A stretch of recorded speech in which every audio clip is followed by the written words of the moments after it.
Hello, everybody. Welcome to the channel and welcome to the third episode of Desert Island Flicks. We're a little bit late because I just started waffling about the fact that my ring light's broken. So apologies if it's a bit dark.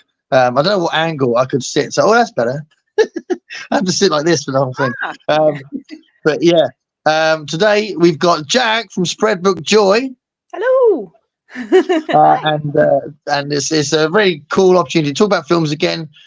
And Jack's going to tell us 10 films that she would take on a desert island. So clearly, we're not going to get into a mess about whether or not you can practically take a film on a desert island and whether the whole concept is a silly concept or not. It's a great concept. So we're just going to move on with that. I got my tea. I've actually got biscuits as well, but you know, we're not with Dave and Olive. We don't have to talk for an hour about biscuits. What biscuits you got? I have got biscuits. Well, actually, I've gone a little bit sensible today, and I've got 0 biscuits, so they're sugar-free biscuits. Ooh. They're diabetic biscuits. Okay. So these do taste quite nice. They're dark chocolate digestives. Okay. Yeah, I like a digestive of chocolate. They're actually quite good. They do taste like digestives. They're Guion company. They're actually quite good. Yeah, very nice. Oh, okay. Some of what they do isn't, but some of it is good. Is that regular tea? Just a regular tea? Yeah, Tetley. That's my tipple. Actual tipple. I like a Yorkshire tea. You like Yorkshire tea? Okay. Yeah. That's a little bit spicier. Oh. Right, we've got 6 people here, and Charlie Brooks here. That's awesome. Hello, Charlie. What we tend to do is I'll go through. You'll talk about a film, and then after each film, we'll look at the comments. Right? Okay. But as Charlie said hello, let's go. Let's bring her up straight away. So hi, Charlie. That's awesome you're here. Hello, Charlie. We can reminisce about what an awesome time we had in London. Yes. It was so brilliant, wasn't it? It's so good. I'm glad she made a vlog. I haven't watched Emily's yet. I've got that to watch tomorrow as well. But yeah, I'm glad people took pictures. It's nice. Yeah, Emily's good as well. Yeah, they're all really good. Oh, hold on, my dog's going to do something and possibly hurt himself. What are you doing? Oh, he's all right. Yeah. So that was all. So I think we're talking about going somewhere else next time, aren't we? So that'll be interesting. Yes, going to try and do something more north, so that we can get the a bit northern, Scottish and northern booktubers out. Yeah, nice. That'd be cool. Yeah. So that was brilliant. So are you going to do a video on it, or you just haven't got the material? I didn't like the last 2 times.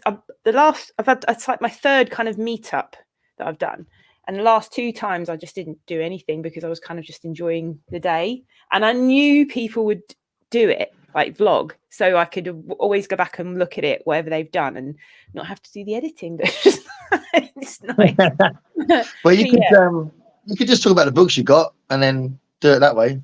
So yeah, I could do. I've decided this year though, I'm going to try not to do any book hauls, and the reason I'm doing that is because I find that I've got all these books I've done book hauls on, and if when people do that, have I read them, like checking their previous book hauls, if I did that, it would frighten me, the amount of books that I've read and then I bought and not read.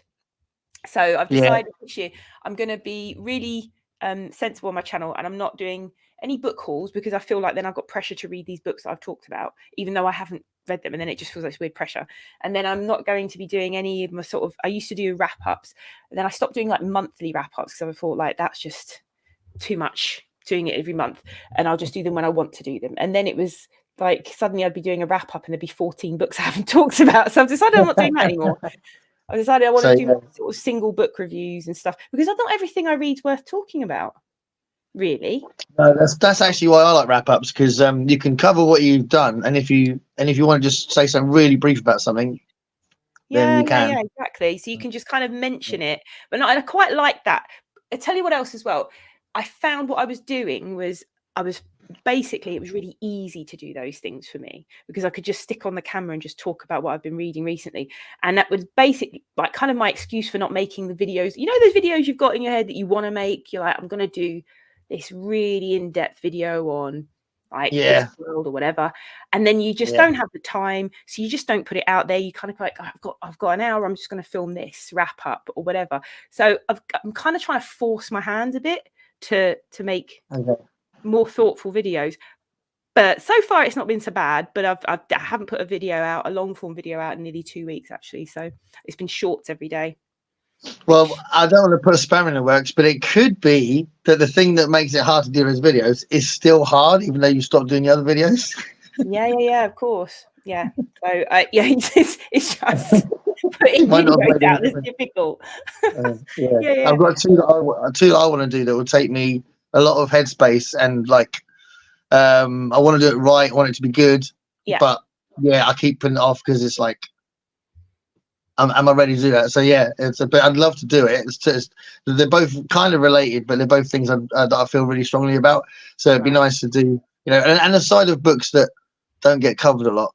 So I don't know. I'll get around to it. I'll probably do it at Easter or something. It's getting the time, isn't it? Especially because you work and you got the band and everything. I don't know where you find the time to do it. Actually, you do so much. Yeah. Right. Films today is about Desert Island Flicks. So it's about awesome films, and Jack has sent me the list, and it is a fantastic list of films that we'll be talking about. So I'm hoping that you guys will relate to some of what she says about the films, and maybe you can comment about related films possibly. There's one that she's going to mention possibly if you do the same order.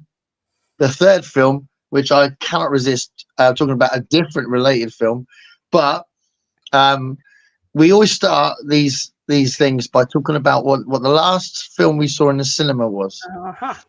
So, yes, a long time ago for me. What was your last film then? Did you go see? The last one I saw. You posted June, didn't you? June. Thank God for that, because otherwise it would have been 3 episodes of this, and it would have been the same film. So I did go to the cinema again, and I really love the cinema. So I was really pleased to be there. And it's definitely a cinematic film. I would say that because I love the cinema, I do get the idea that some like theatre kind of films where it's like lots of just people talking in a room, you can see that on TV. I get that. But June, you got it. But June, visually it was incredible. Very jealous. Go see it. Oh, have you seen the first one? Yes, loved it. Is it Denis Villeneuve who's done them? The director, and I loved his Blade Runner. Film. It was really good, wasn't it? I just love his like sort of cinematography, his visual kind of his vision for stuff like that. And so like June last week, after, if I hadn't been so tired, because I was in London last week, I wanted to my brother I'd sort of seen before I met you guys, and he was like, I'm off to see June this afternoon, do you want to come? And I was like, yes, but I can't, I'm good for that. So and then the next day he was like, just go see it on your own, because I knew when I got back to Devon I'm not going to be able to see it for a while, because the nearest cinema I think is in Exeter, which is like 18 miles away. Really? I think that's my nearest cinema, either Exeter or Oakhampton, which is probably about, I don't know, 10 miles away. Yeah, anyway, so the cinema, unless there's some little local ones, like small ones, but I want to see it in a big cinema, I don't want to see it. Yeah, although still, it depends, because if you end up trying to do that and you end up just having to see it on TV, a small cinema is better than no cinema. This is true. So because the last film I saw in the cinema was last year. Last Easter, I went to see Dungeons and Dragons. Oh, I love that film. It was so good. Did you? Yeah, it was so good. It was so funny. Just so good. I was so pleased they've made a good Dungeons and Dragons film, and because I absolutely, I grew up with my older brothers, huge D&D fans, and we watched the cartoon, the Dungeons and Dragons cartoon was a big staple of my childhood. I loved the old TV cartoon. With Ranger, Thief. What's the unicorn called Uni? The unicorn, who was really annoying actually, but barbarian, magician, acrobat. Loved it. So when they and there was a terrible Dungeons and Dragons film a few years ago, wasn't there? Was it Jeremy Irons? and Yeah.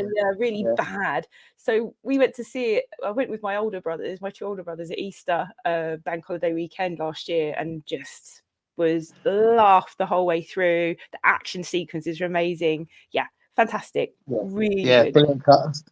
Brilliant cast. Just everything about it. I loved everything about it. Yeah. Definitely So one of my and favorite it films. also, Like for anyone who's not like a fan of D&D or is not, you know, kind of into, I think it's a great film. Like it was a great film regardless. So yeah, very yeah, well. it's just a good fantasy film. I think you can see the references and you can see the bad roles if you are into D&D, And because did you that's one of see the good things. the cartoon characters in the end in the maze? And they're trapped. Yeah, The yeah, I actual was jumping up and down on my feet, going, "Oh my god, oh my god!" And like, very exciting. yeah, I was well chuffed about that. No, I absolutely love that film. So that's cool. That was your last one, although it was a while ago. It was a year ago. So yeah, I haven't been to the cinema since we moved to Devon. But my partner Dave, he just got us a huge TV. It's ridiculous. 70-inch TV. Right, that's huge. It's ridiculous. But So actually, you can see all the newscasters' nostrils and that, right? it's ridiculous. Like if you've got a film that's like not good quality, it just looks really bad on the big TV. So yes, I mean I do occasionally watch our YouTube videos and stuff up there. So that's how big everybody looks on the. But what was quite good about it, because when he first got it, I was like, oh, come on, this is ridiculous. Like when we first lived together, we had, I think, like a 40-inch TV. Then they was like, oh, we've got to get a bigger TV. And then, oh, the big TV, that TV's broken, then get a bigger one. And then now it's a bit, and he got this one. I was just like, this is ridiculous. But actually, he was like, but we haven't got a cinema nearby. And this is kind of like, and he sold it to me because he got these like 4K versions of various films that I love and started putting them on. And we were like, oh, look, put the lights out like a cinema. And yeah, I was like, cool. okay, fair play. That's cool. Awesome. Right. So I'll tell you what, talking about cinema one last time before we go into your films. One of the things that freaked me out was I'm really into the Oscars. So I'm looking forward to the Oscars tomorrow. And I haven't seen any of the films that have been nominated.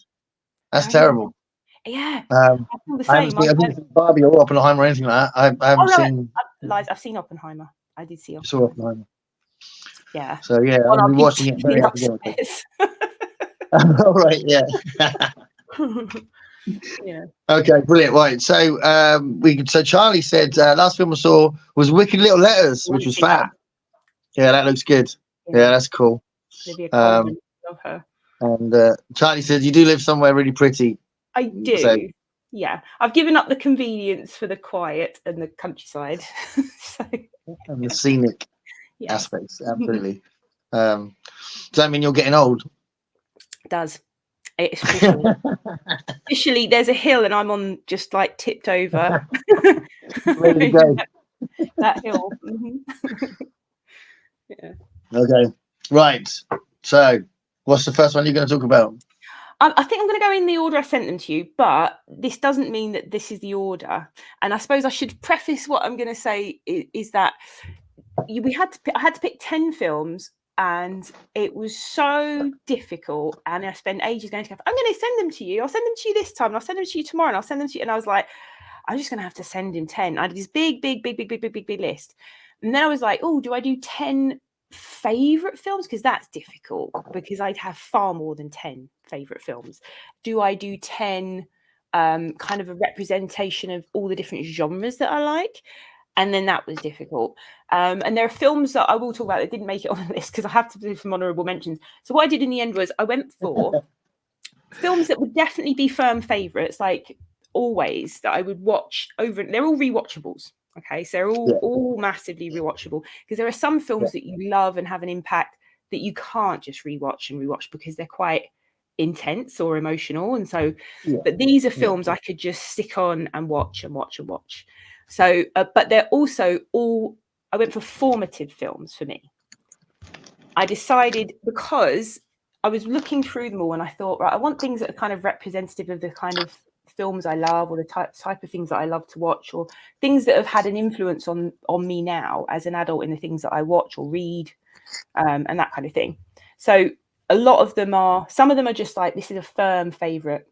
Some of them are I picked this one for a reason, and it's because of what it led to for me in terms of things I love. So I'm going to talk to the first film I'm going to talk about is It's a Wonderful Life. Which Genius. I have to like say is probably one of the best films ever made. Like, I absolutely love it. And traditionally, like, people watch it as Christmas. We watch it every Christmas. Me and my family watch it every Christmas. And we have done since I was a kid. And it was my mum who, I remember the first time I watched it really clearly. Me and my younger brother, I think we were off school on the holidays, and it was on, because back then I don't think she even had a copy of it. It came on the TV, and I just remember watching it and falling completely in love with it then as a kid. And as I've got older, it's just an amazing film. So do you know that? Have you watched It's a Wonderful Life? Yeah, that's great. I mean, I've only seen it a couple of times, so considering how much it gets shown, I bet a lot of people have seen it like a dozen times, but I've seen it a couple of times. It is a stroke of genius. It really is. It's actually a very Twilight Zone-y film. Yeah, it's referenced so much because when I was a kid, I loved the Gremlins, or Gremlins. It's not the Gremlins. I love Gremlins, right? And it's referenced in that. And I, at that point, hadn't watched. I don't think I'd watched It's a Wonderful Life because I didn't get the reference. Like, I didn't get the scene was in it, and then they refer to it. There's like a bit of a scene where he's running through the town, and it's as if and they show that scene from the actual film. And every time I see it now, and I think the more I watch it, I know I only ever watch it at Christmas now because you just want it to be a thing, but I could watch it anytime. But it makes me cry so hard. And the last time, actually, I watched it in the cinema for the first time ever. We took my mum to the cinema. There's a great cinema in London, the Prince Charles Cinema in Leicester Square. And it's one of the best cinemas in London. If you've never been, anyone that doesn't know it, go. It shows old films. It does show new films as well, but mostly it shows old films. And it's the cheapest cinema you'll go to in London. And they do all these amazing sort of events. And every year over Christmas, they show It's a Wonderful Life, like pretty much every day. And you can go see it. So we took my mum to see it because, none of us had seen it in the cinema. I don't know if she'd seen it when she was younger in the cinema, because, of course, when she was younger, that might have been how she'd seen it first, even though my mum was born in the 40s, so she was much older, I think, by the time she saw it. But I don't know where else she would have seen it, really, because they didn't have a TV and stuff when she was younger, unless she saw it when she was older on the TV. But we took her to the cinema, and we went in there, and they were all sitting in the row, and we sat there, and none of us had seen it on the big screen before. Maybe my mum, like I said, but we don't know. And it was amazing. We cried the minute it started. We were all crying, and guess what? Behind us, we turned around. Terence Stamp was sitting behind us. Wow, there you go. That's being in a cinema in London. That's awesome. He was crying by the end of the film. Everyone in the whole city, because obviously it's people that love the film have gone to see it. So everyone's just laughing, and then at the end you see everyone sniffing. You just hear everyone sniffing and crying at this film. But it's so funny, and it's referencing so many things. If you've never watched It's a Wonderful Life, it's James Stewart and Donna Reed, and it tells the story of George Bailey and his whole life, and it's told first of all from the perspective of an angel looking down on him, and this angel wants to get his wings, and so he's been told he's got to help this man George Bailey, and in order to help him he needs to understand him, so they tell his life story, and the whole point of the film, and it makes me want to cry talking about it now, is that because he wants to commit suicide, and they want him the angel has to save him, and to do that he has to show him how, if he had never existed, what life would be like for everybody around him. And it's just this whole idea of how much your life touches other people's lives that you don't even realize. And just a beautiful film. And they say it's a Christmas film. It's not really. But it's shown at Christmas because the main action happens on Christmas Eve. It's a beautiful film. I think it's a good Christmas message as well, really. Especially considering don't want to bring her down to it, but actually the suicide rate goes really high at Christmas. So that's another good reason for it to be a Christmas message and for it to be a Christmas film, isn't it? Yeah, and it's so wonderful. But there's this I don't know like if anyone's a big Friends fan, but there's this episode of Friends where Phoebe has never her mum always showed her the happy parts of films and then stopped them before they got really sad. And then she realizes that her mum had not shown her the end of Old Yeller and stuff and all these things. So they're like, oh, watch this, it will make you feel so much better. And they give her It's a Wonderful Life. And It's a Wonderful Life, what happens is he when George Bailey like thinks he's gonna kill himself, or he's thinking he should know, he wishes like, I can't remember what happens. It's like the angel basically jumps in instead of him and he has to go rescue the angel. He goes, I wish I'd never been born. That's what he says. And then and then his life, like he goes through the town that he loves, Bedford Falls. And Bedford Falls is this just wonderful kind of like small town America place. And he goes through this town, and because he's never been born, all these things are awful in this town, and all the things that he'd influenced, and the places are horrific. So in Friends, Phoebe stops watching it, and she's like, "This is awful." I said, "It should be called It's a Wonderful Life. It could be called It's a Sucky Life." It's just when you think it's not suck anymore, it does. And it's basically she then stops because she's like, "Why are you showing me this film?" And it is like that, but the ultimate thing is like, you've changed all these people's lives. Their lives would be worse off without you. Even the smallest thing you did that you didn't think, like, it's so good. I highly recommend it if no one's ever watched it. Have you made a note of what year it came out? 1940 something. 40. It was after the war, actually. Yeah, so 40, I know. And I think it was one of the. It was like I don't think it was made for a huge amount of money even at the time, and I don't think because it was black and white, and at that point, so you still got a load of black and white films, obviously, but I think the more budget films were black and white. Really, they were like they didn't go for it wasn't a big Technicolor thing. Yeah. And James Stewart's amazing in it. They're all amazing in it. It's wonderful, and like there's so many cultural references because Red Dwarf. We watched Red Dwarf as well. It's Lister's favourite film, and if you've ever read any of the books, the Red Dwarf spin-off books, one of them, he's in Better Than Life simulation, and he decides he wants to stay in Bedford Falls, and so he's got a stimulation. There's so many sort of cultural reference points for this film. It's so good. That's cool. That's a good first one. Let's have a look at what people have said about your first choice. So let's go back to so Mark's here. Mark was the guest on the first episode. Really cool. Hi Mark. Nice to see you. I haven't seen Mark post a video lately. Is that true, or have I just missed it? I think you may be a bit busy. He's got loads going on. He's got building a house and stuff. But good to see you, Mark. We must help George Bailey. Yes, we must help George Bailey. Yeah, so good. Oh, Mark hasn't seen it. That's Mark, treat yourself. Honestly, it's just lovely. Yeah, it's a lovely film. Still can't believe I've not watched it yet. Oh, Fred's here, or was here. He might not be here now. Thanks, Fred. Thanks for popping in. Yeah, appreciate it. Charlie says I've seen it quite a few years ago, but I liked it when I saw it. Absolutely.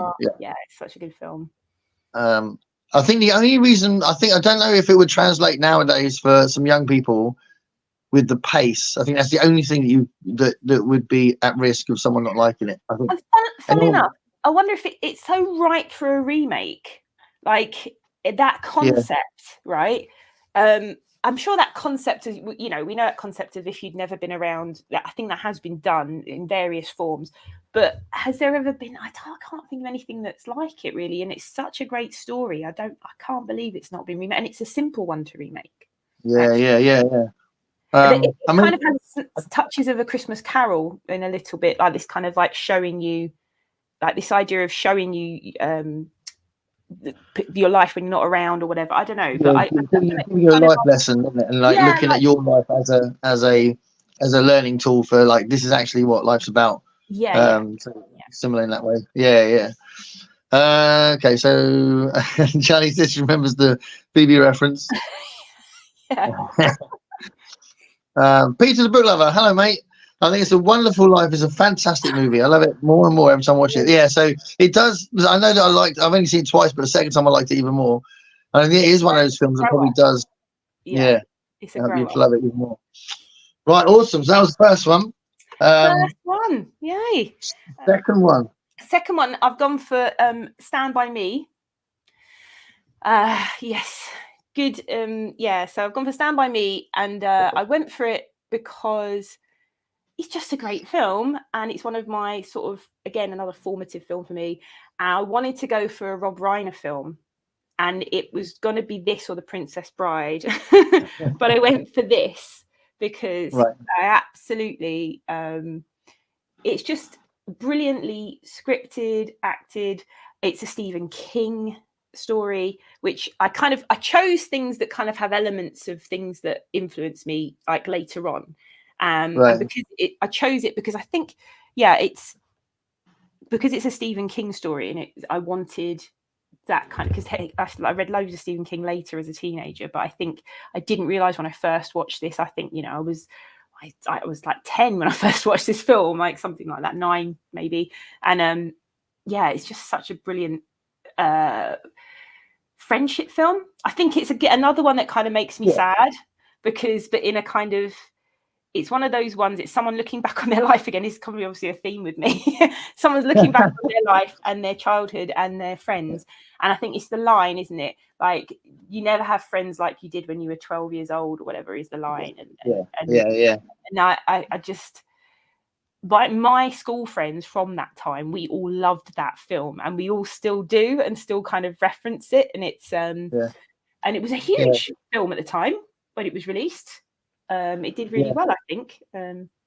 Surprisingly well. I mean, I think, I mean, I can relate to that whole idea of a group of friends that you do this sort of unique thing with as boys. You know, obviously, if you would have been as girls or whatever, but as boys, there was 7 of us. We nicknamed ourselves the Magnificent Seven, and we did D&D together. But we watched films together. We listened to music together. We played football together. We went camping together. We read books together because we all read the Belgariad. I remember that. And, you know, we did everything together. And it was like, you know, I'm not in touch with any of them anymore. I occasionally see one of them who lives nearby. But yeah, it's just a moment in time. And I think that film really captures that, doesn't it? Oh, it really captured it. And it also, and I think this is what's great about Stephen King when he writes about childhood, because obviously, I think, because he was a kid in the 50s, and this set in the 50s, and he has like quite clear memories of childhood, and that it's not this, there are magical moments, but it's very dark.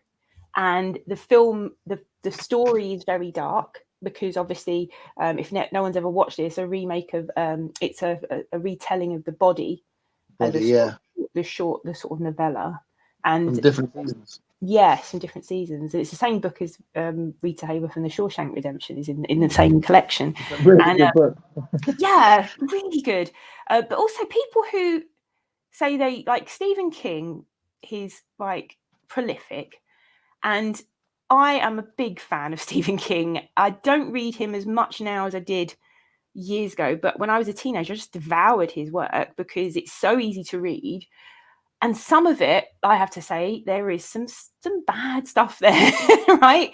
But there is some amazing stuff. And then there are people who are like, oh, I don't know if I like Stephen King. It's like, well, actually, if you think of him as just sort of horror, then his actual it's just straight fiction writing, which is The Body and Shawshank Redemption. It's just amazing storytelling, I think. And And I just think, like, I don't think his horror stuff necessarily is best stuff, you know. Say that again. I don't know necessarily that his horror stuff is his best stuff. No, that's what I mean. I think his best stuff, is his, like, The Green Mile.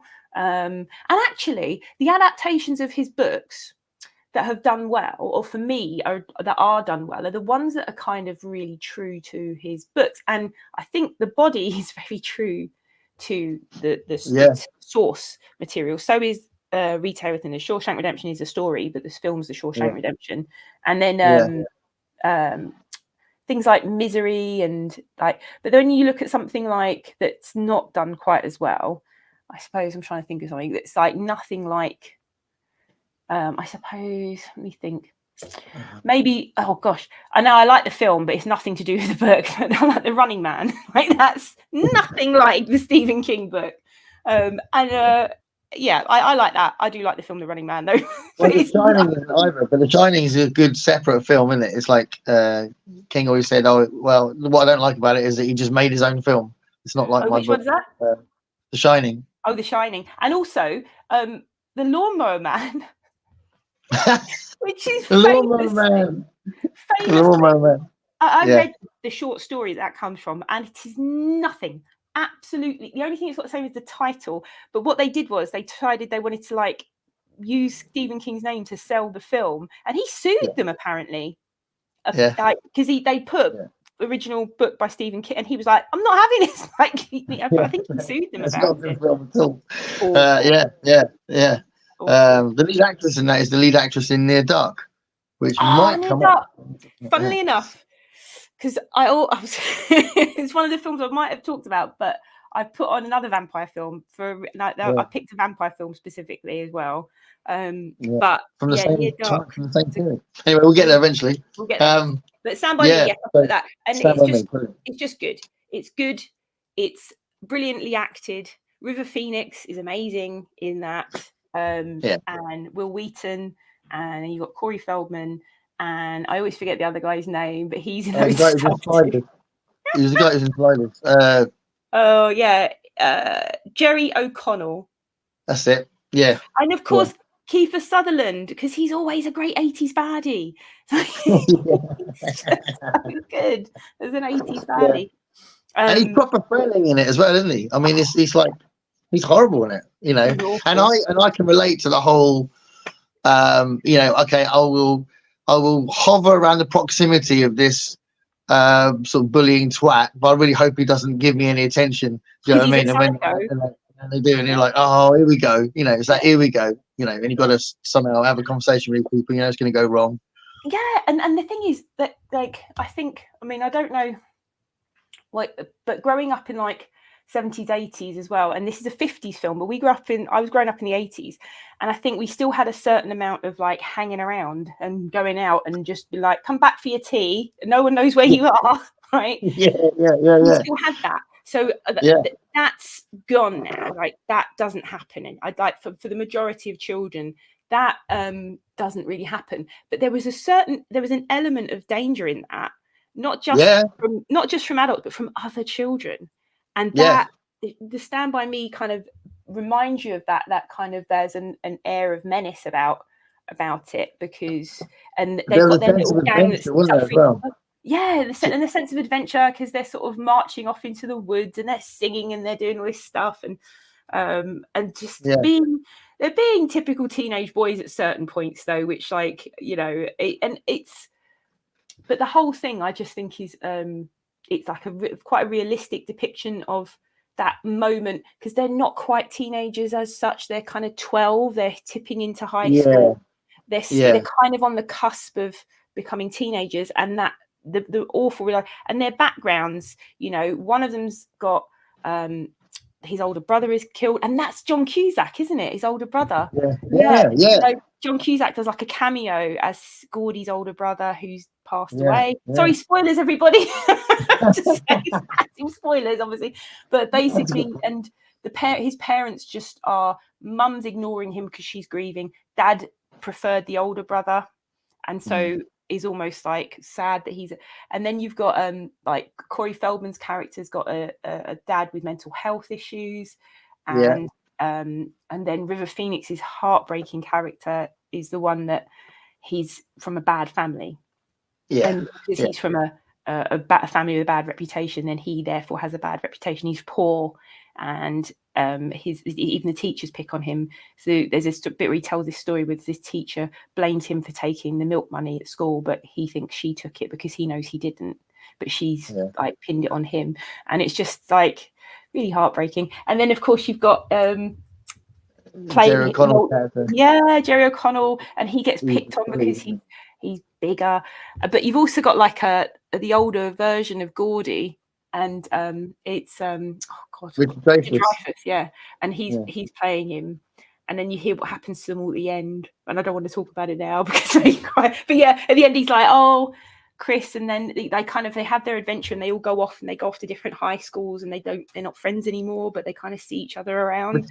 Which is what I was saying about the ones that I can raise it from my past. I don't see them anymore. I've got a few of them on Facebook, and I actually taught one of them. I taught his nephew a few years ago. So that was kind of mad. That was like, hold on a minute, I know your uncle, and it was like, yeah, I do.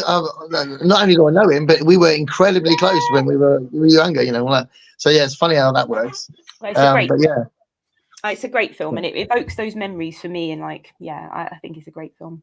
No one's ever seen it. Yeah, that's brilliant. That's a really cool choice. So we'll see. So actually, we've got all the way through to the end of that choice, but there's not a lot of comments about it. That does happen sometimes. People just like listening and not saying anything about the films. But we do have a comment.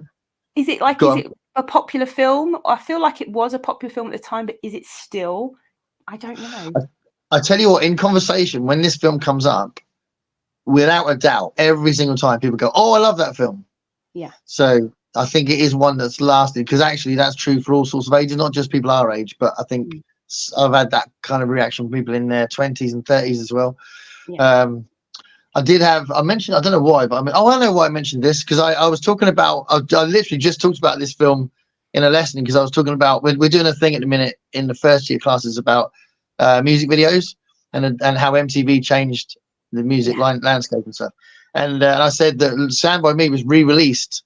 It came out in 1960, and then it came out in the 80s again. They re-released the song again because of the film, and got a big hit again. And then I said in the video, River Phoenix and Will Wheaton and the others are dancing with Benny King. That's in right. The video. Yes, that's right. Yeah. They do.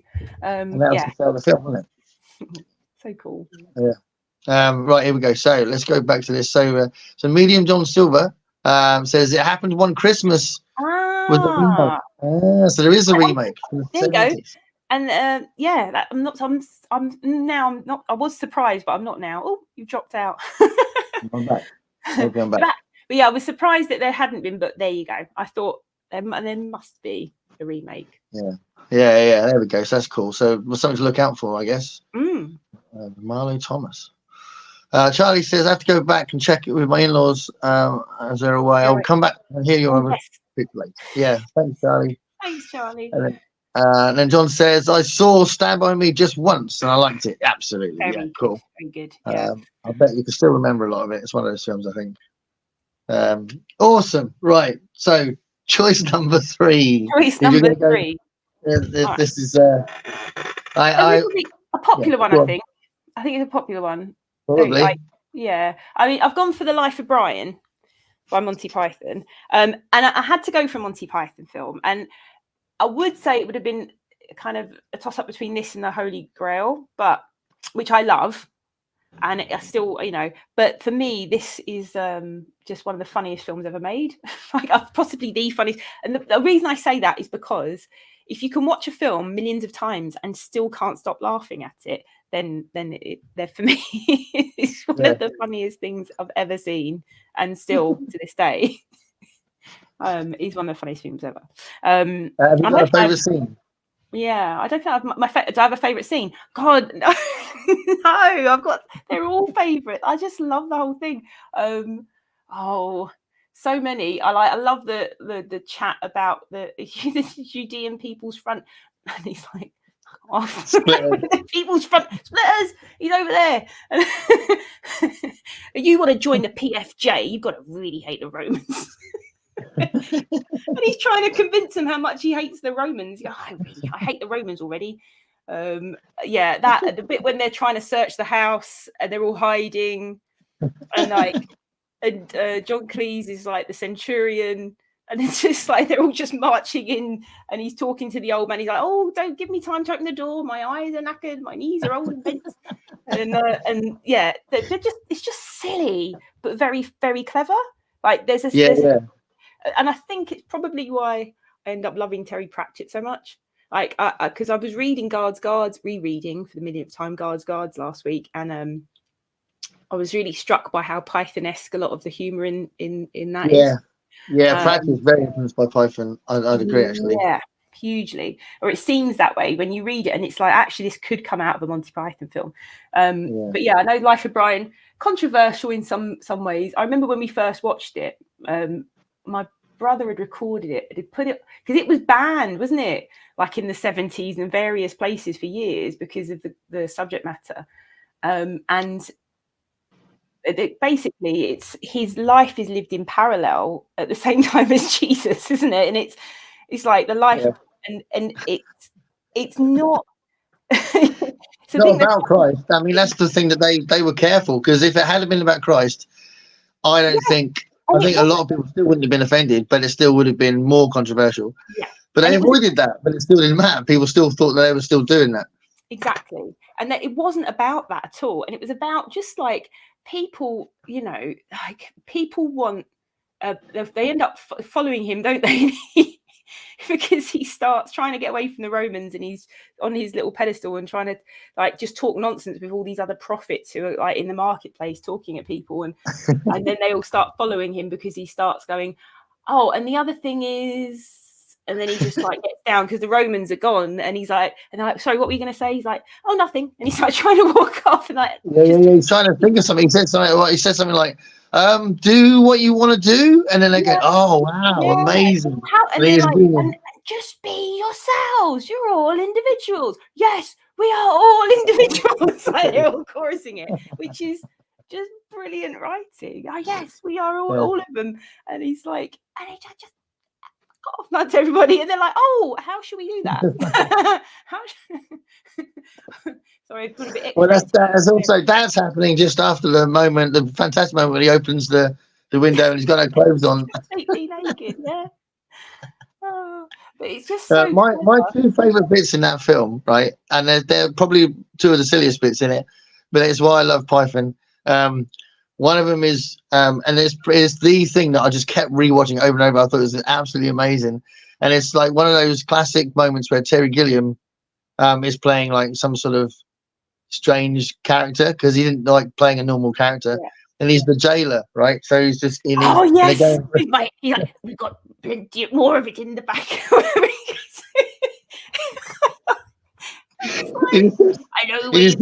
know where to get it if you want it. What? Don't worry about him. He's mad, sir. Brilliant, absolutely amazing. And then they leave, and the two of them just start chatting. That is amazing. I remember the first time I saw that, and they did that. I howled with laughter. The fact that I like the characters anyway. I like the fact that he was going, I know where to get it, and then it was all put on. It's amazing. Shove it round the back.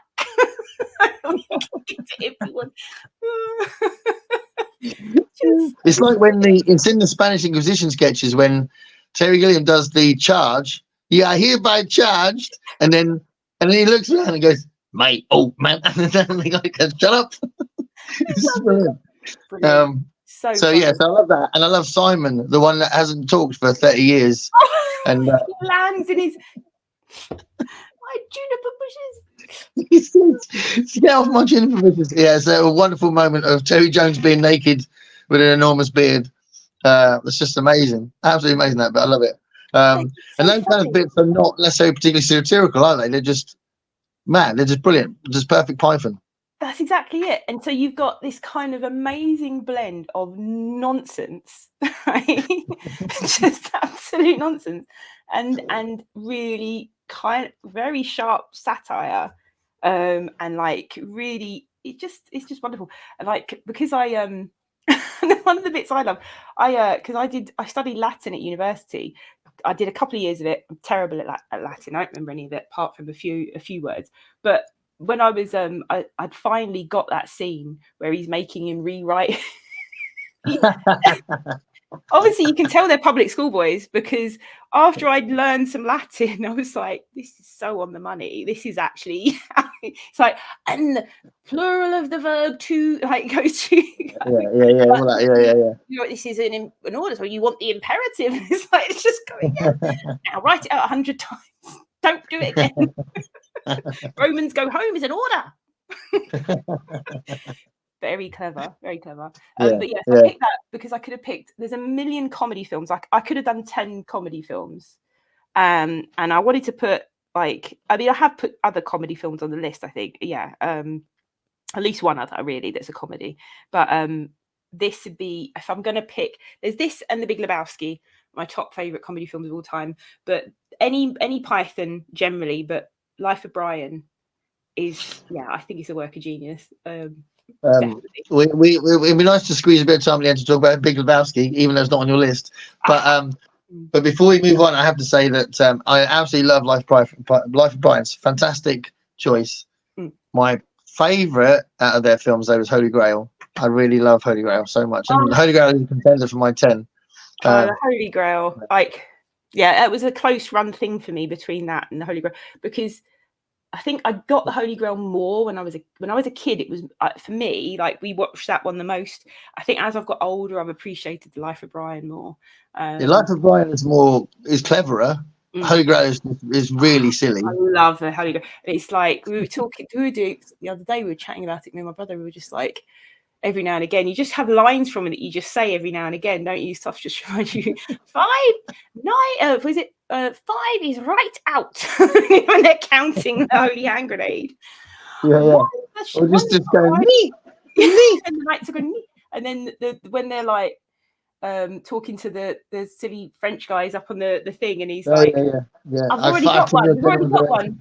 We've already got one. I told him I've already got one. And the fact that they're just like clipping around with the fella following with the coconuts the whole time. And they're just like, that was a budget thing. And then when they came up with the idea, they thought, actually, this is brilliant. But their first idea was, we could just do this. And then they went, oh my God, that's brilliant. Like, so it was like, it wasn't a joke at first. And then they went, there's actually a good joke. So I love that. But also, I can't, even though I've studied witchcraft, I've studied the witch trials, all that sort of stuff in my history degree, I'm really into it. But every single time anyone pretty much says the word witch, I always think, how do you know she's a witch? Who are you? Who's so wise in the ways of science? And if you listen to the album, the actual the vinyl CD album of the Holy Grail, there's an extra bit they put in with this logician analysing the logic of the night, and it's really funny. John Cleese ripping apart the logic. And it's just really funny. So that's like an extra thing. And there is extra stuff in the Life of Brian one as well. I can't remember what it is.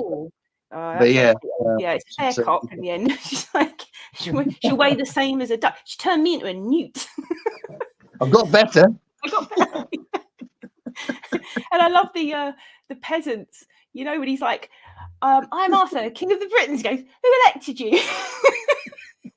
I didn't vote for you. I didn't vote for this socialist chat that they start having about democracy and like oppression, isn't it? You're oppressing. Here we can see the violence in the system. All that. Amazing. Very clever. And there's also there's in the commentary. I know I talk loads about Holy Grail, but in the commentary for Holy Grail, in the Two Stupid Guards scene, and I think in the witch scene, but definitely in the Two Stupid Guards scene, all of them in the commentary, all of the Python team are just laughing. They can't talk because they're laughing so much at the. So no one's to leave the room, like that bit. It's just like amazing scene. I don't know how they made those films, how they managed to get through a scene, ever. And that's what I say. This is why I think for me, and there are plenty of films I still laugh at, but that. A genuine laughter every time, to genuinely elicit that laughter. Even just talking about it now, we're both laughing, really laughing. So and then just when you said about comedies, and you said at the beginning that you wanted to include a Rob Reiner film, my 10 will definitely have a Rob Reiner film, but it's one you haven't mentioned yet. Oh my gosh! What do you think I would think is the funniest film of all time? Oh, Spinal Tap. This is Spinal Tap. I mean, the man, I'm saying, he hardly ever when people talk about favorite directors and stuff. And I think he smashed it in the 80s. He had When Harry Met Sally, this is Spinal Tap, Stand By Me, Misery. Yeah. Such a brain. Yeah. And then he did A Few Good Men, which is a great film.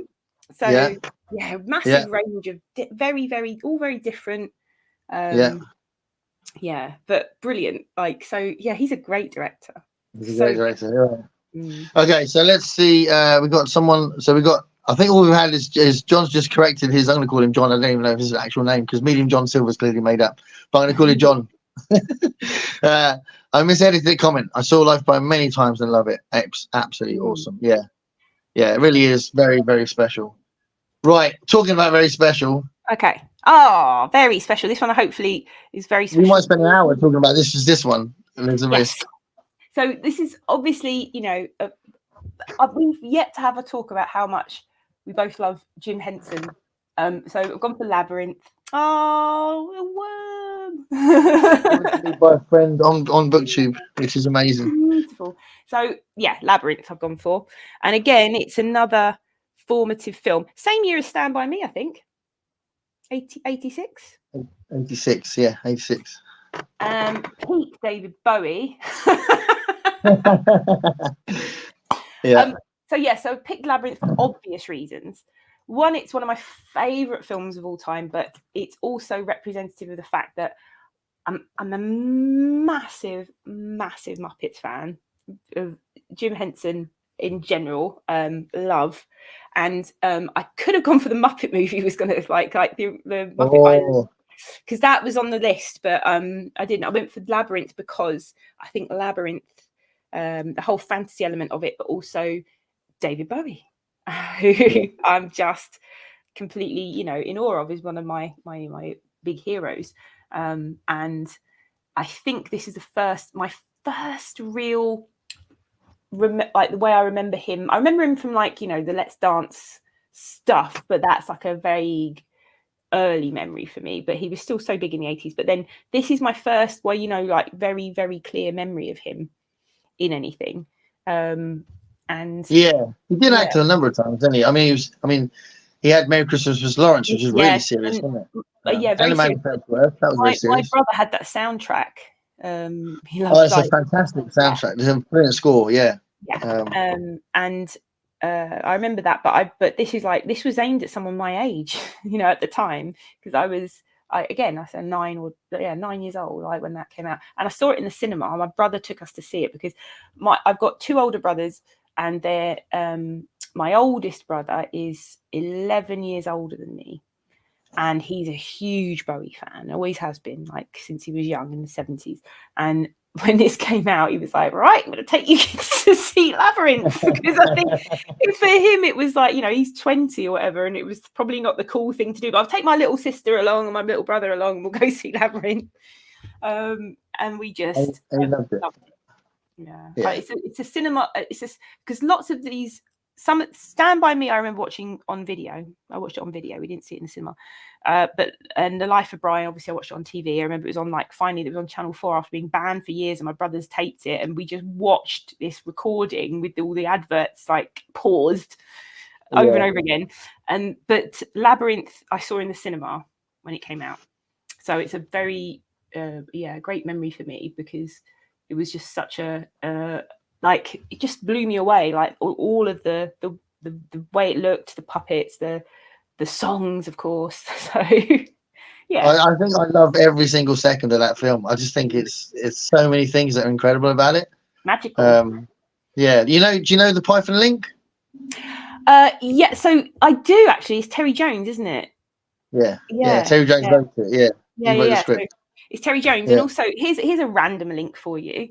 Go on. Because I've got 3 DVDs of Labyrinth, right? So I say DVDs, but one DVD, I've got a Blu-ray, and then my brother bought me the 40th anniversary Steelbook, special edition, limited. Oh, nice. I haven't got that. I've got the Blu-ray and the DVD, and I used to have the VHS, but I haven't got the Steelbook. There's the kind of making of on one of them, and they've the scene, the ballroom scene, and the choreographer is Gates McFadden from Star Trek Next Generation. Oh yeah. She was part of the team, wasn't she? Right? Yeah. That's a random one, isn't it? Random. Yeah, I'm pretty sure she's one of the puppeteers as well. Probably, yeah. I think and they have it's just. I remember when I went to see the David Bowie Is exhibition at the V&A when it was on. I went to that. So good. It's 2013 or something, and I read I read a few things. So Paul Morley's book, The Age of Bowie, which Yeah. he talks about that exhibition because he was one of the curators, and he talks about it, and he was like, lots of like Bowie fans from the 70s and from the 60s. He says when he went to the exhibition, he was there. I can't remember if he was doing some signings there or something, and he said that like he realized there that everybody's got their different Bowie that they kind of like have their way into, and he said he didn't quite realize how many people became David Bowie fans because of Labyrinth, because for him brilliant. as a serious Bowie fan, like that's like not a high point for him, like and but he was like kind of going, I was wrong, because that's you know, it obviously had a big impact on a lot of people. Yeah, and I remember just seeing the Goblin King's like stuff there in the Bowie David Bowie's exhibition. And there was a letter from Jim Henson there as well, wasn't there? Yeah, they wanted Bowie because they were like, they wanted him to be, they wanted the Goblin King to be someone that, it is a random film really, because she would find like be all dewy-eyed over like a rock star. They wanted someone like that. They specifically wanted him, I think. So yeah, it was really, and I went to a sing along of that at the Prince Charles actually. That's why you should go to the Prince Charles Cinema. It's so good. They did a sing along and like a masquerade ball, they call it. So you have to go. You can either dress up or just wear a mask. I just wore a mask, but you get people full on ball gowns, like carrying the baby. And they have like a costume competition, and they've got like a David Bowie, like a guy dressed up as Bowie in Labyrinth, like comparing and stuff. And it's very fun. And I don't know if Joe from BookBud's going to see this, but he started calling me Jareth now. So he might. I don't know if he's here or if he's going to appear, or we'll see it later. But yeah, he's calling me Jareth, which I'm happy with. I'll be a Goblin King. So when was the first time you saw it? So what's your memories? I saw it in the cinema. It was, you know, I remember hearing it was coming out because I was already a massive Henson fanatic. So I was watching Sesame Street every day. I had some of the Muppet Show episodes on video cassette because I was 15 at the time, and I was so excited. I didn't know. I found out the Terry Jones link later, but I definitely knew it was a Henson production. I knew he was directing something really special. I knew it was going to be, you know, puppetry and like, you know, normal acting and all that. And it was all about these goblins.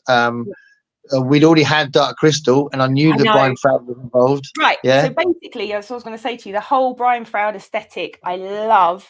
And I'm just like that. The whole design of that film is just, to me, like eye candy. I love it. Yeah. And it's in Labyrinth as well, isn't it? You know, clearly Brian Froud's designed the creatures of Labyrinth as well. Yes. Yeah. It's so clear. Like you can see it, and also like the Dark Crystal is awesome, and so like it's scary. Like there are such dark moments, the same as Labyrinth.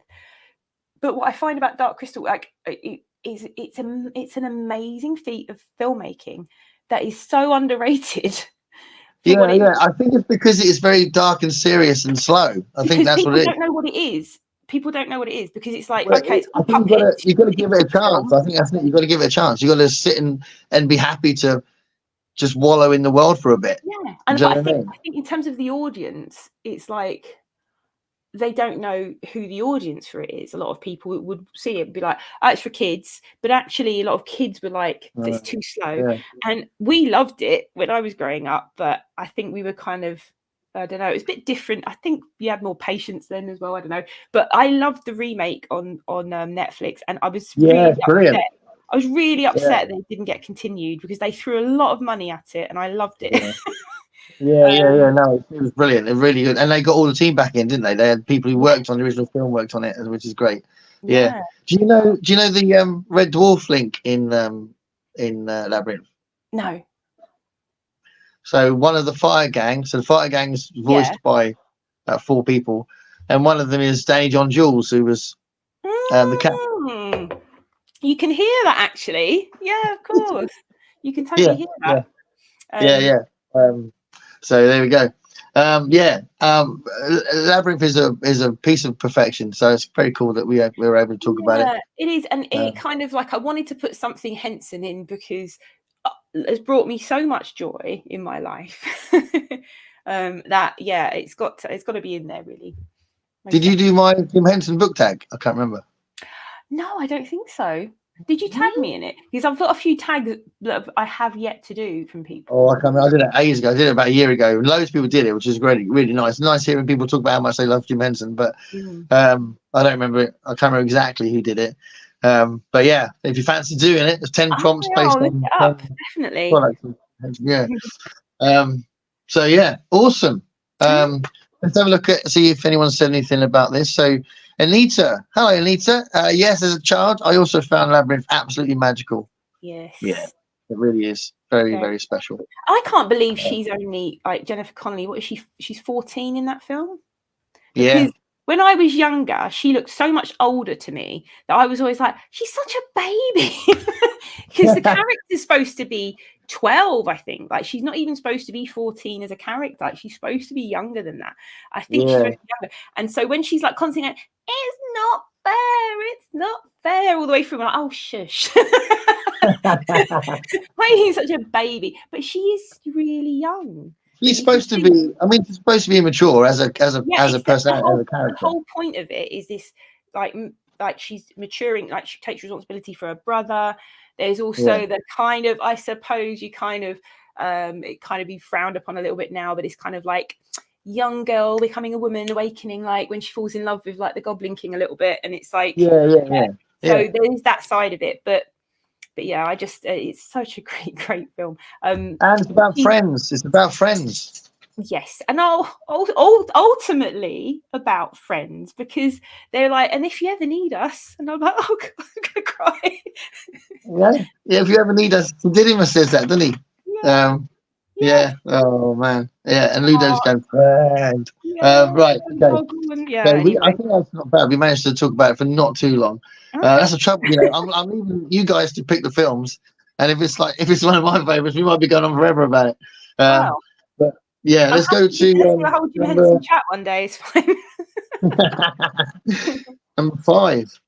Okay, that was only 4. Sorry, let's Terminator 2. I've gone for Terminator 2. And I've gone for the second one because it's a very different film from the first one. I love the first film, but they're very different. It's like Alien and Aliens. They're very different films. Like, one's like Terminator, the first film's very tense, I'm not saying the second one isn't. The second one is like action, the Guns N' Roses soundtrack. I saw it in the cinema. Again, it's another one of those. There are several films on here that I remember seeing in the cinema and just going like that, and absolutely stunned by it. And it doesn't look that dated now, actually. You can tell it's old, but it still looks good. But that CGI was so new. And I don't think anyone today... Sam Winston, who was like genius. Yeah, and I don't think anyone any young person under the age of 30 will understand going to the cinema and seeing something like that and just being like, how are they doing that? Like, just completely blown away by these effects.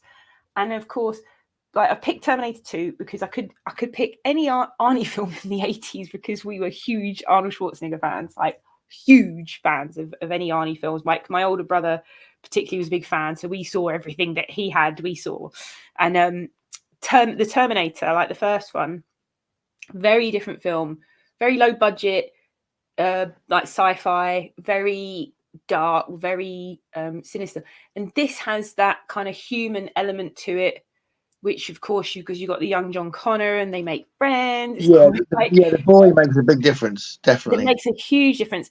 And of course, because there's a really great podcast which you might know if you love films, you definitely should listen to it if you don't already. The Rewatchables. Have you ever heard of the podcast? Oh no, I don't know that one. It's a brilliant podcast, and it's by it's these American guys, and they're some of them are script writers, I think, or they're like in film, and they talk about their favorite rewatchable films. And what they term as rewatchable is, you come home, you stick on the TV, it's on, you're just going to carry on watching it, right? Because you're like, this is a rewatchable. So they talk about this, and they talk about it in there. And yeah, sorry, I was being offered another drink. No, it's fine. Awesome. Oh, yeah, I'm not getting that. And so basically they talk about like rewatchable films. One of them is Terminator 2. And they were talking about it and they were like, do you remember how big it was? And I was like, yes, I remember how big it was. I remember because it was 6 years after the first one. Like back then, if you got like, it was the same with Back to the Future 2. I remember going to see that in the cinema and that being a massive event, like because it's just so long between films. And queues around the block. Queues around the block. Queues around the block. You're not going to see it on TV for like 3-4 years at that point. You're not going to see it on VHS for another year, so everyone has to go to the cinema as an event. And I remember we went in, it was the same way we went to Back to the Future, the local cinema, this old like Art Deco cinema in Holloway in Islington, and they used to have just 3 screens at that time. Now they've got like 9, but there was a big like foyer, there was a big balcony upstairs, and what's that way to? They were showing it on all the screens, and they basically had like everyone queuing, and they had everyone inside, everyone just filling up the balcony, just waiting to go into the next showing of it. we went to see it, and it was a 15, and we weren't quite 15, but we just got in anyway. And the Guns N' Roses soundtrack, You Could Be Mine, and we were just like, this is so good. We were just completely blown away by that, by the action, like the scene where the T-1000, where they finally realised, because it was ruined that Arnie, you weren't supposed to know till you went to see it that Arnie wasn't the bad guy. Yeah. Because in the first one, he's the Terminator, and in the second one, he's been sent back to save John Connor, and you weren't supposed to know that it was actually Robert Patrick who's the bad guy. Because in the first, you don't know until that moment when they go to break Sarah Connor out of the institution, and she sees him, and she's like backing up. Amazing as well, like amazing role played by her. Like she was amazing in that. Linda, what's her name? Yeah, Linda Hamilton. Linda Hamilton. She was married to James Cameron at that point, I think.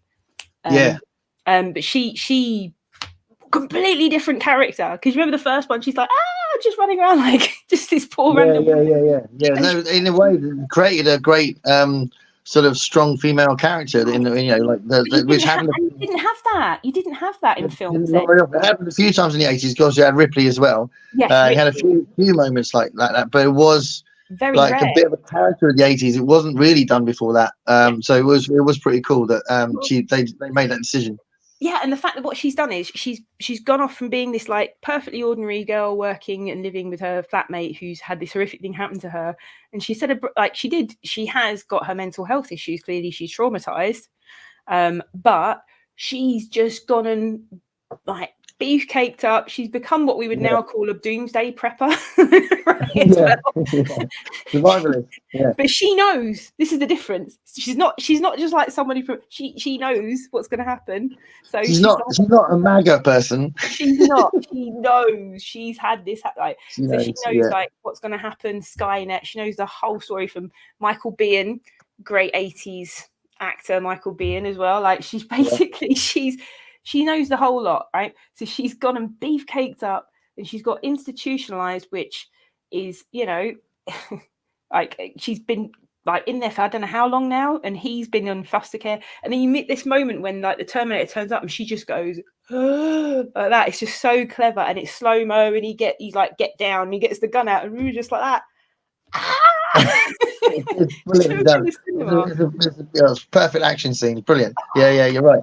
And on the bikes, when they're on the bikes, he's like, when he's reloading the gun, he's like, we're just like this. This is amazing. Yeah, I've seen that film. Sorry, I've seen that scene more than any other scene in the film because I've used it for my teaching. So, when I used to do a unit, which I now dip into, even though I haven't got a unit for it, I think it's a good skill to develop, which is an improvisational unit. And I usually get them doing live scoring. So I'll show them a scene from a film, let them watch it once without any music, and then say, right, now play some live music to the scene. And I always pick, that's one of the scenes I pick, that bit with the chase down the freeway. It's awesome. Yeah, and they do some great music to that. It's really cool. There's lots you can do with it. It's amazing. Well, one of the things I love about the film as well, which is makes it different. I love the first one, so it always feels like you're betraying the first one a little bit, but the second one is phenomenal. But what I like about the second one as well is it does the main plot of what's in the first one, and then they go, hold on a minute, we need to destroy Skynet. So kind of like you get this extra plot at the end where they need to sort it out as well, which I think is awesome. So I love that bit where Joe Walton's in it and he's doing all that, and I have to kind of get him and that, the guy, you know, and all that stuff. I think that's really good as well. So there's so many things that are good about it. It's so good. It's like they took what was already a brilliant film and a brilliant concept, and then they just like elevate it into this like. And I don't think it was betraying the first film because I think they're both very different films. So I think they're both just hugely different in tone. Different tone. Yeah, they're very, very different films. Like I think Terminator 2 is like more commercial. And everything. Go on. So yeah, there's much more commercial, but much lighter because you've got these comedy moments. Well, I was thinking about it. What I think makes it lighter is the main protagonist and the focus for the audience in the first one is a really intense Michael Biehn. And then in the second one, the focus is the boy. So very different focuses. So that immediately makes it a different kind of film, doesn't it? And you've got that father-son sort of relationship developing between the Terminator and the boy as well. Yeah, exactly. There's all the heartbreaking thing, and I just remember one of the memories from the cinema, and it was awful because you know at the end, like when he's going, like she's lowering him into the thing, and she knows she has to destroy him, and he's like, Edward, what's his name? What was his name? Edward Furlong. Edward Furlong, and he's crying. He does a great turn. That he's really good in it. It's like, no, don't go. You're fine. Like, and this is all very heartbreaking. You go, and then Arnie really milky goes, I know now what it is. Why you cry or whatever. It's like milks it big time. And they put. It's cool though. It works. Yeah, I think it worked because it was corny, but it worked. But it went, and he goes into the thing, and she's like pressing the button. She's having to do it. Someone in the cinema yelled out, "You bitch!" like that, really loud. So I remember I was like, don't ruin it. You're ruining this cinematic moment for me. I mean, like, oh dear. I mean, it's funny, isn't it? Because those two films, I think, are such faultless films. And I don't think James Cameron's massively reliable, though. I think that he's, you don't go into one of his films knowing it's going to be really good. You go, okay, what you got now? Yeah. I haven't seen Avatar 2 yet, but it's a shame. I never even watched Avatar. I didn't even watch Avatar. Like it was to me, I was just like, not bothered. Like, I think I'm one of the few people who've never seen it because it was a big. I liked it, but there were a couple of moments you're like, really? But I liked it, but yeah. But it's like Terminator. Terminator 2 is a moment for me where I was literally, my jaw was on the floor like that. And it's one of those like it's got everything you could like really want in a kind of blockbuster film, really. And for me, it epitomizes like when we used to talk about. You don't talk about blockbuster films anymore. That was like one of the biggest movie star in the world at the time. Arnold Schwarzenegger was arguably the biggest movie star in the world at the time. You've got action, you've got heart, you've got like a bit of comedy, you've got like these like I said, special effects, Guns and Roses. It's just perfect. But yeah, so the special effects, which is what I started on this for, because I just mesmerized like how have they done that. That's amazing. You know. And that was really important. That so liquid metal, wasn't it? That was the development that hadn't really happened before. Liquid metal. Yeah, brilliant.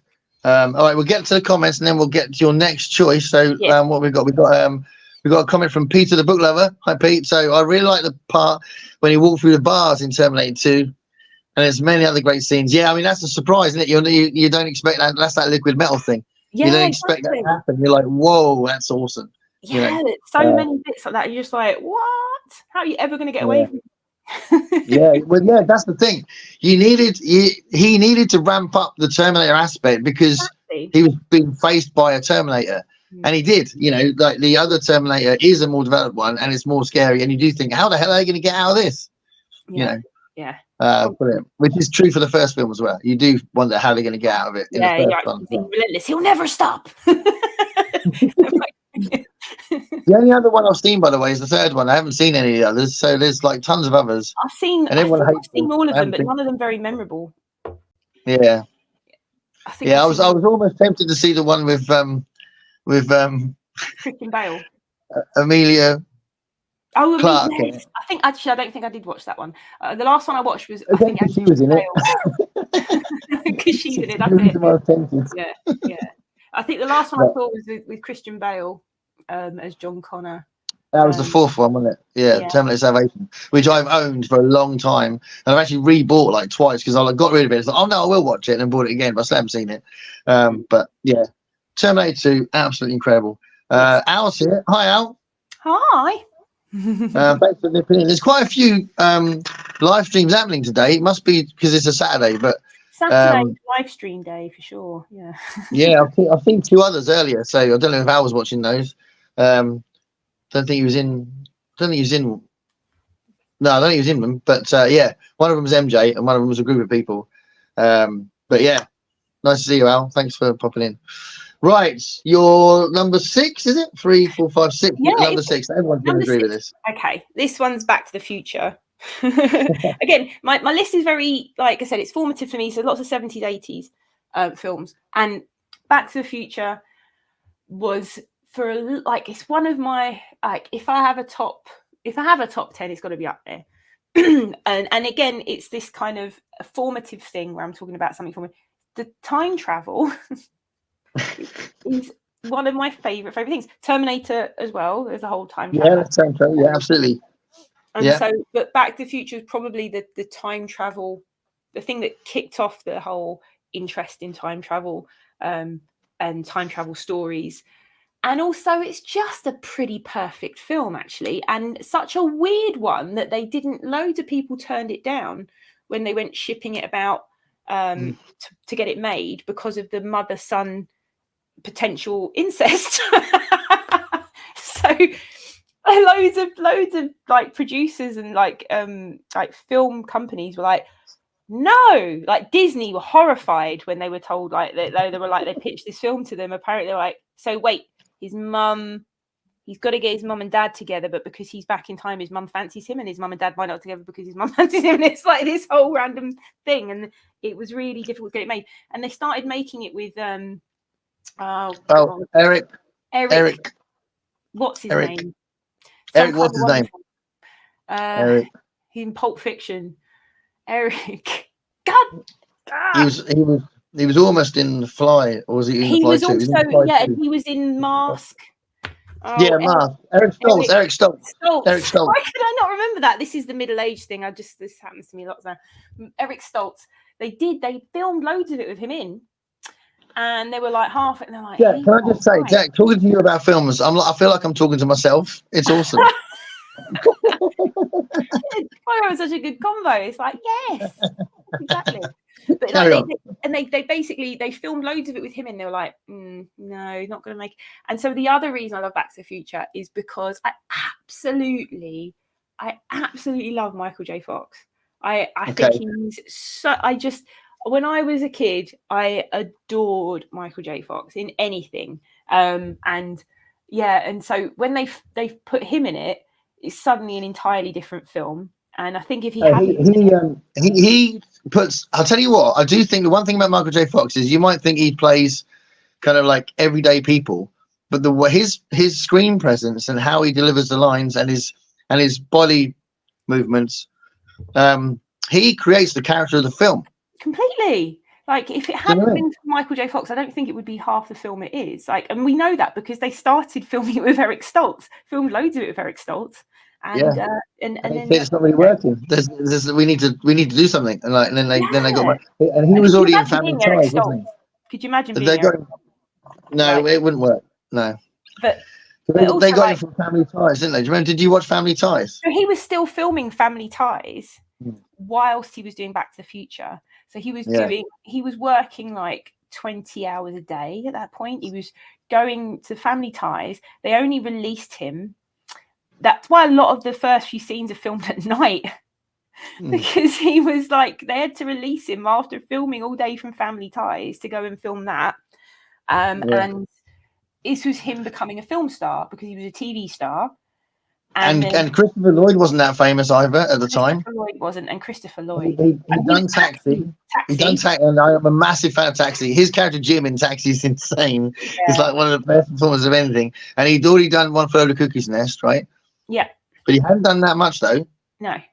And he so Christopher Lloyd and Michael J. Fox, and the whole like that was like a huge deal when it came out, Back to the Future. Like it was the film thing. And then of course you've got the soundtrack.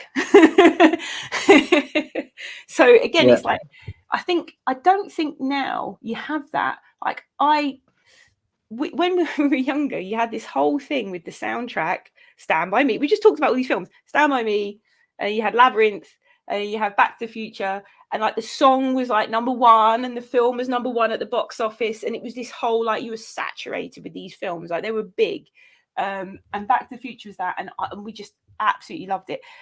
Unusually, Back to the Future as a character, Marty McFly, he has no character arc. Like he doesn't learn anything in the film. Have you heard this before? So as a character, he has, so characters will have some sort of flaw and some sort of learning curve, right? He doesn't have any. So it's really unusual. Trying to fix the problems that have been created by someone else, doesn't he? Exactly. He spends the entire thing fixing problems that are either other characters' flaws, like his dad's flaw, trying to sort all this out. But he as a character, he starts off pretty, he's a cool dude, like he knows his stuff, and then he doesn't grow or change. He's the same. And then they kind of create for the second film, which was years later, and then this massive deal when it finally came out. They create some flaws, like he doesn't like being called a chicken and stuff like that, and that causes a problem and whatever. But in the first film, I'm pretty sure the first two were filmed at the same time. No, the second one was like years later. So the first film, later, but I think they were filmed at the same time. Oh, really? That's interesting. I think so. That's interesting. Yeah. Because they couldn't get who's a very, very odd dude. What's his name? Who plays his dad? Glover. Crispin Glover. They couldn't get him for the second one. Or is it the third one? No, apparently he was really upset about the whole thing because they chose not to get him. Because he was very difficult. He was apparently he's notoriously a very difficult person to work with, isn't he? And he's a very odd person. He's great, actually, in loads of the films that he's in. And I recently watched him. He was in, I watched the adaptation of We've Always Lived in the Castle. He's in that. And he's in it. And he's the uncle, which I would never have placed him as, but he did it really well, actually. I would never have picked him for the part. He's a very, very odd. He's amazing in Back to the Future. I think he's underrated because he's so odd. People don't talk about. Actually, it's a really good performance. He's brilliant. He's very because he was very very notoriously very difficult to work with, very intense person. Very kind of method actor, isn't he, as well? Very difficult to get on with on set. So, yeah. In the second film, he's only in it for about 2 seconds. I don't even think, because he's upside down in the thing, isn't he? Because he's got hurt his back. Yeah. That was because they're a different actor, so they were just messing around with it. Yeah, exactly. But yeah, no, it's like you say, it's pretty much a perfect film. It's a great film. It's a great film. Like, yeah. Good film. And someone does make a very good point that Medium John Silver says has one of the best closing lines of any film. Roads, we don't need roads. No, where we're going, we don't need roads. We don't need roads. Yeah, great line. I have quoted that and paraphrased it and used different things, and the rest of the band have so many times in different places. Like amps, where we're going, we don't need amps. It's like guitars, where we're going, we don't need guitars. Whatever. It's one of those things. Everyone knows it. Everyone loves it. Eric Stoltz in The Master Superb. I went to the Future Cinema, or they call it Secret Cinema. They called it Future Cinema at the time, but it's Secret. Secret Cinema. Have you heard of Secret Cinema? And they do these live action events of the film. So you go along, you dress up, And before the film, they stage everything. So the first one I ever went to was Greece, and it was in a big park in Barnes Common in South London. It was like they had like the Ferris wheel, and they had like the whole end scene of Greece. It was all set up like that, and you go along, and then they show the film. It's outdoors, and they show the film, and it's very, very good. They did one at Back to the Future, and they built the town square. They had the clock. And what they do is they have the film playing, and everyone dresses up in all the gear and everything else. And we went to the under the sea dance. It was amazing. And they basically had the clock tower above the screen, and they have live action actors who come along and do some of the bits live. So they have like him like zip wiring down from this thing. Just so good. I really used to love Secret Cinema, but they've gone so ridiculous with their pricing. That it's just, I'm just like, come on now. And they're putting things on, but they put things on at different levels. It's like everyone paid the same price and got the same deal. Now it's like you can have the VIP tickets and get into these areas. It's like, no, I'm not having this now. I'm yeah, going to pay. and once they go down that road, and they end up putting like VIP things as ordinary things. It'll be like something that you would have done normally, and then you have to pay extra for it. I paid like 35 quid to go to see Greece, and it was amazing because they had like the dance hall where you could do the hand jive and all this kind of stuff. They had the Ferris wheel and the whole fun fair. They had all these things you can go and do, and you could like snap yourself because everyone's dressed up in 50s gear, and like everyone's like taking pictures and blah blah blah blah. It's all great fun. And they have like everyone's singing along at the end. They did a big dance thing at the end, like you could stay there and have like a dance thing. And it was 35 quid. It was a whole day. So it was great. And now it's like anything starting at like 70 up. It's ridiculous. But if anyone ever gets a chance to go to one of their smaller events, they're worth going to because, I've been to loads of them. But Back to the Future was their biggest one. And it was pretty amazing, I have to say. Like, worth going to. That's cool. So Peter says, I love the scene in Back to the Future when he plays a guitar chord and goes through the wall. That one right at the beginning with the massive amp. Yeah, we can all relate to that. We all remember. There's so many memorable scenes. I mean, it's the thing. We all love the general gist of it and like certain lines, but there's so many scenes that are just great, isn't there? Yeah, exactly. And slowly just open a photo, and when he first says you've got to go over 90 miles an hour, and and a whole sequence is awesome. All that stuff. Yeah, it's so good. He wouldn't have been making Teen Wolf at the same time as the first one, but he might have been making Teen Wolf at the same time as the third one. Teen Wolf was a bit later. It was later, yeah. I like Teen Wolf, actually. I really like it. Teen Wolf is good. Yeah, I really like the film. But yeah, he was already really famous by then as a film actor by the time they did Teen Wolf. But yeah, good shout, though. Teen Wolf's a great mention. So 3, 4, 5, 6. Right, we're on 7. We're an hour and a half in. We're on film number 7. Is this good going or bad going? We're having a big old chat. It's all good. Literally, Jack, it's because I'm talking to myself. That's why it's a little bit longer. Well, I don't think the last ones will be ones that we chat a huge amount about, right? But the next one, I mean, I don't know if you're a fan of it, but I chose Heathers. Yeah, this was important for some of the people I knew. I have seen it, but I know that it was bigger for possibly my sister. I think my sister saw it. And certainly my female friends at the time. I think it's definitely a chick flick. I think it's definitely one of those. I'd urge you to rewatch it now because I tried to find it on streaming services because I was like, I haven't watched it in ages. I'm going to watch it. I found it on YouTube. It's on YouTube, so you can watch it on YouTube. But it is so. The reason I chose it is because I was a huge fan and still am, and I think the 80s was the peak time for it of high school movies. So 80s high school movies is like a whole thing in itself, right? It's just a whole it encapsulates a time and a place. And there's tons of and I was a huge John Hughes fan, and I loved all of those kinds of like The Breakfast Club, all of that. And but when I was sitting there thinking, I want a high school movie in here, but I put this one in because I think this one still stands up in so many ways where a lot of them don't anymore. They're very nostalgic for me and for people who watched them then, I think. But like The Breakfast Club now, I love it still. I still love it. I've got a lot of love for it. Do you think The Breakfast Club's dated? Say that again? Do you think The Breakfast Club's dated? I watched it a little while ago. And there's certain parts of it that make me, as go ooh, like a Oh, really? little bit problematic in some ways, but it's a snapshot of that time. I do believe that. So I'm not got a problem with things that are from a time and don't look necessarily like to Is it modern like sensibilities, that they might not be quite, there's certain scenes, certain things, the way that and also the way that they turn the emo kid into the pretty kid, that sort of thing? Do you yeah, think that there's kind of anything thing. like And also like the way that Bender behaves towards Molly Ringwald's character is quite, it's like, this is why, I said to my friends, this is why we all fall for arseholes our whole life. that? Yeah, well, I tell you what, that's why I don't think it's dated, because there are people like that now who would treat that person like that now. So I do think there's a lot of that rings true now, I think. So I think it's very, very clever. I think and I it's watched The Breakfast Club recently. it's a wonderful film, because I think it's a wonderful, it could be a play, right? It could be a play. Yeah, It's an ensemble cast. It's shot in one space. yeah.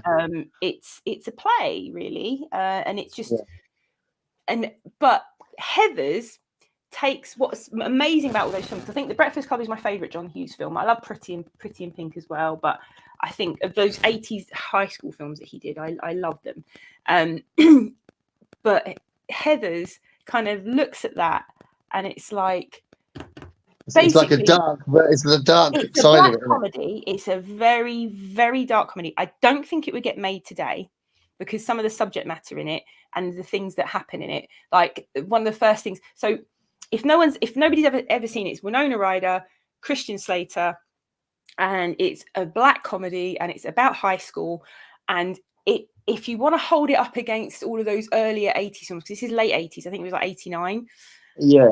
If you want to hold it up against those other films, where you like Breakfast Club, let's look at it against Breakfast Club, which I love The Breakfast Club, right? I'm going to put that out there. I love it. It's one of my favorite films. But if you hold it up against The Breakfast Club is these teenagers. They're all angsty. They're all deep in their own way. By the end of it, you're like, oh, he's not just a jock, and she's not just a pretty girl, and he's not just an asshole. He's deep. Like, they're all deep. By the end of it, they're all. But in Heathers, it's like, no, they're all just assholes. They're all just there's nothing about them. Like, they're just a product of an empty society as well, because you see their parents and the adults in the film, and the adults in the film are awful. Like, her parents has these very shallow conversations with them, Winona Ryder, all the way through the film, and she's like, wow, and they're like, how's it going, pumpkin? And she's like, oh, blah blah blah, and she has the same conversation with her parents time and again, and she keeps repeating the same things.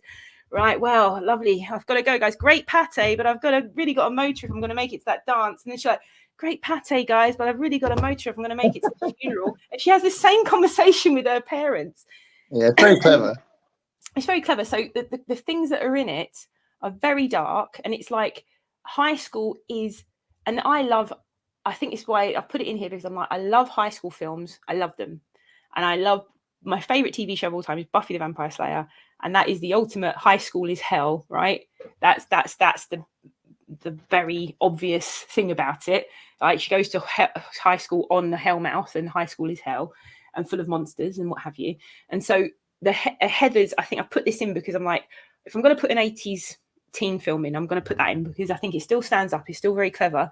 And it has a lot to say about how awful that period of your life can be. And we kind of meet the main character, Veronica, and she's popular and she's with the most popular people, but she hates them. And she's writing in her diary about how awful they all are. And then she's got her friend that she was a friend when she was younger, who is still a bit nerdy. And they were obviously a bit nerdy when they were younger together, but they've gone to high school now. Veronica's really popular. And then she meets Christian Slater, who's doing an amazing turn as like he's basically is channeling Jack Nicholson the whole way through the film. And he's like, basically they end up killing loads of people, and the town think it's suicide. So all the adults are like, these kids, there's a suicide craze at the moment. We've got to stop these kids from killing themselves, but it's not what's going on. It's like a murder, like they're being murdered. And the whole thing is so dark. They basically, in the first scene where we meet Christian Slater, he's in the cafeteria at school, and you've got these typical characters. You've got the jocks. You've got the ultimate first blueprint for Mean Girls. So you've got like these later on films, these high school films like Mean Girls and what have you. They all came from this, because this is like, you've got this Queen Bee, Heather. There's 3 girls called Heather. One of them's the Queen Bee, and Veronica's their friend, and they're like this clique. And she's terrified. She hates them, but she's terrified of not being friends with them, because high school's cliquey, and everyone else is getting picked on. And you see this power structure and this system of power, and it's like, yes, that's what these things are like. And people get like awfully bullied and shat on. There's eating disorders, there's suicide, there's all sorts going on in this film. And at one point, Christian Slater, this is the thing, I think it's why it would never get made today. He pulls a gun out in the cafeteria and he fires blanks at these 2 jocks. Now, this is pre-mass shootings, I think, in high schools. This film, I don't think would ever get made today. And it's so dark. So it's nothing like any of these other high school films, because I think it just takes that kind of like, oh, you know, Molly Ringwald, you know, Pretty in Pink style, which I adore, but it takes it and it turns it on its head, and it's like, no, these are, there's nothing deep going on here. These are just teenagers. They're just blah, blah, blah. And it's very funny. Yeah. It's very, very funny. Yeah, it's funny, because I think if I saw it, because I think I will watch it again. I think you bringing it up now makes me think, actually, I want to see it again.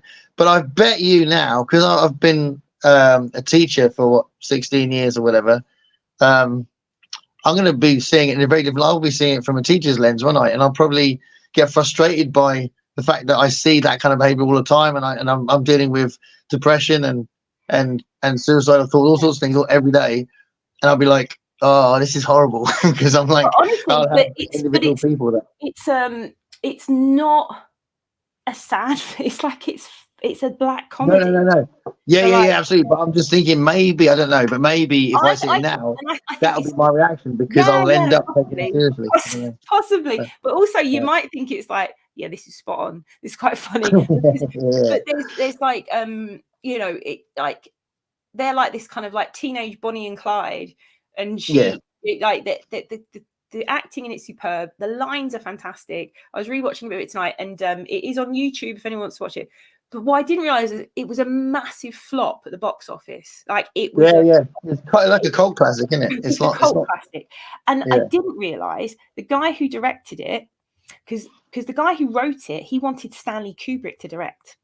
Right? He kept trying to get Stanley Kubrick to direct Heathers, and this is like and the kind of like where you think, well, you think like Christian Slater's channeling a bit of Jack Nicholson, so maybe there was that kind of like that. I used to know who directed it. Do you know who directed? I used to know, but I forgot who directed it. He directed, oh God, what is his name? But he directed Hudson Hawk, which is another massive flop. Do you remember Hudson Hawk? Bruce Willis. Yeah. Well, actually, we as a family we really enjoyed that film. but because Richard E. Grant does one of the best comedy turns ever in a film in that. But I think Richard E. Grant's weirdly underrated. Actually, I think he's really, really good. Yeah. But can I just say, give you a little thing about Christian Slater? So we'll go to the comments in a minute. But he's known for that Jack Nicholson thing. He can do a really good Jack Nicholson impression, right? And he was known for that. And one of my favorite memories of theatre is when we went to London. Me and my wife went to see One Flew Over the Cuckoo's Nest, right, in the theatre in London. Amazing. And Christian Slater was playing the main part, a Jack Nicholson part. And one, it was absolutely incredible. But two, because I knew that he had a reputation for doing these Jack Nicholson impressions, I thought, oh, he's just going to do Jack Nicholson. And he didn't. He did his own take on it. It was quite different, the way he portrayed Mike.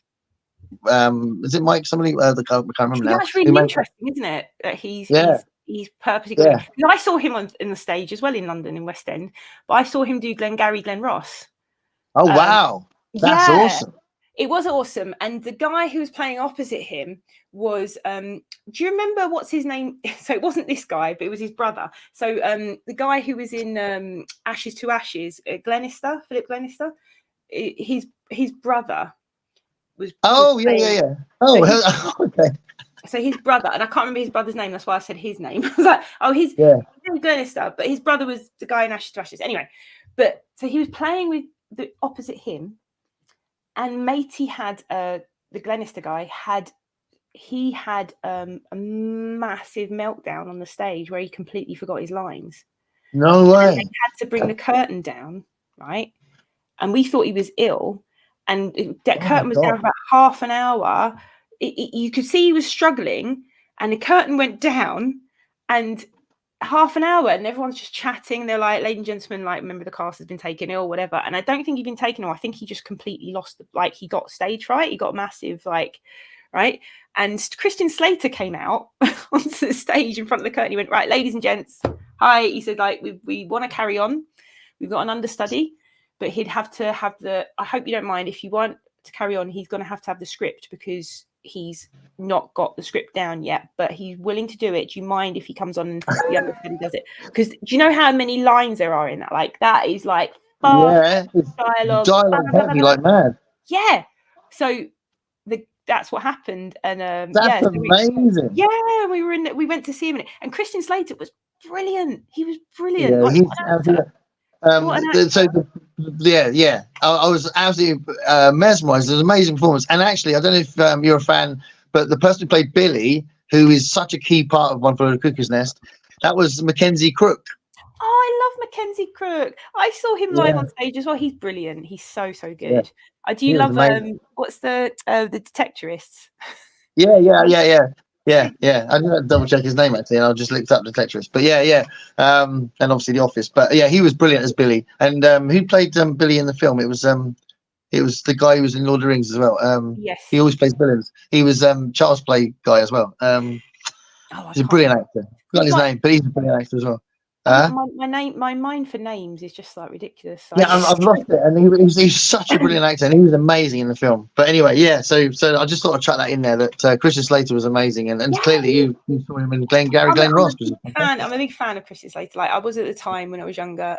He was like one of our favourite kind of actors. Then he kind of went off the rails a bit, and he was like absent from film for quite a long time. But he's so good in Heathers, and so is Winona Ryder.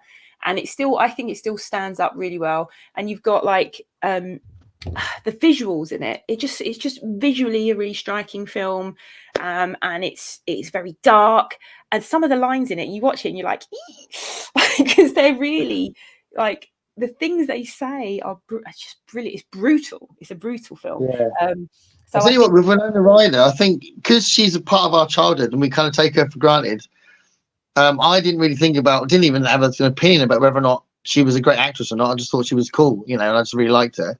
Yeah. Beetlejuice and all that, The quirky girl, I just liked her as a whatever.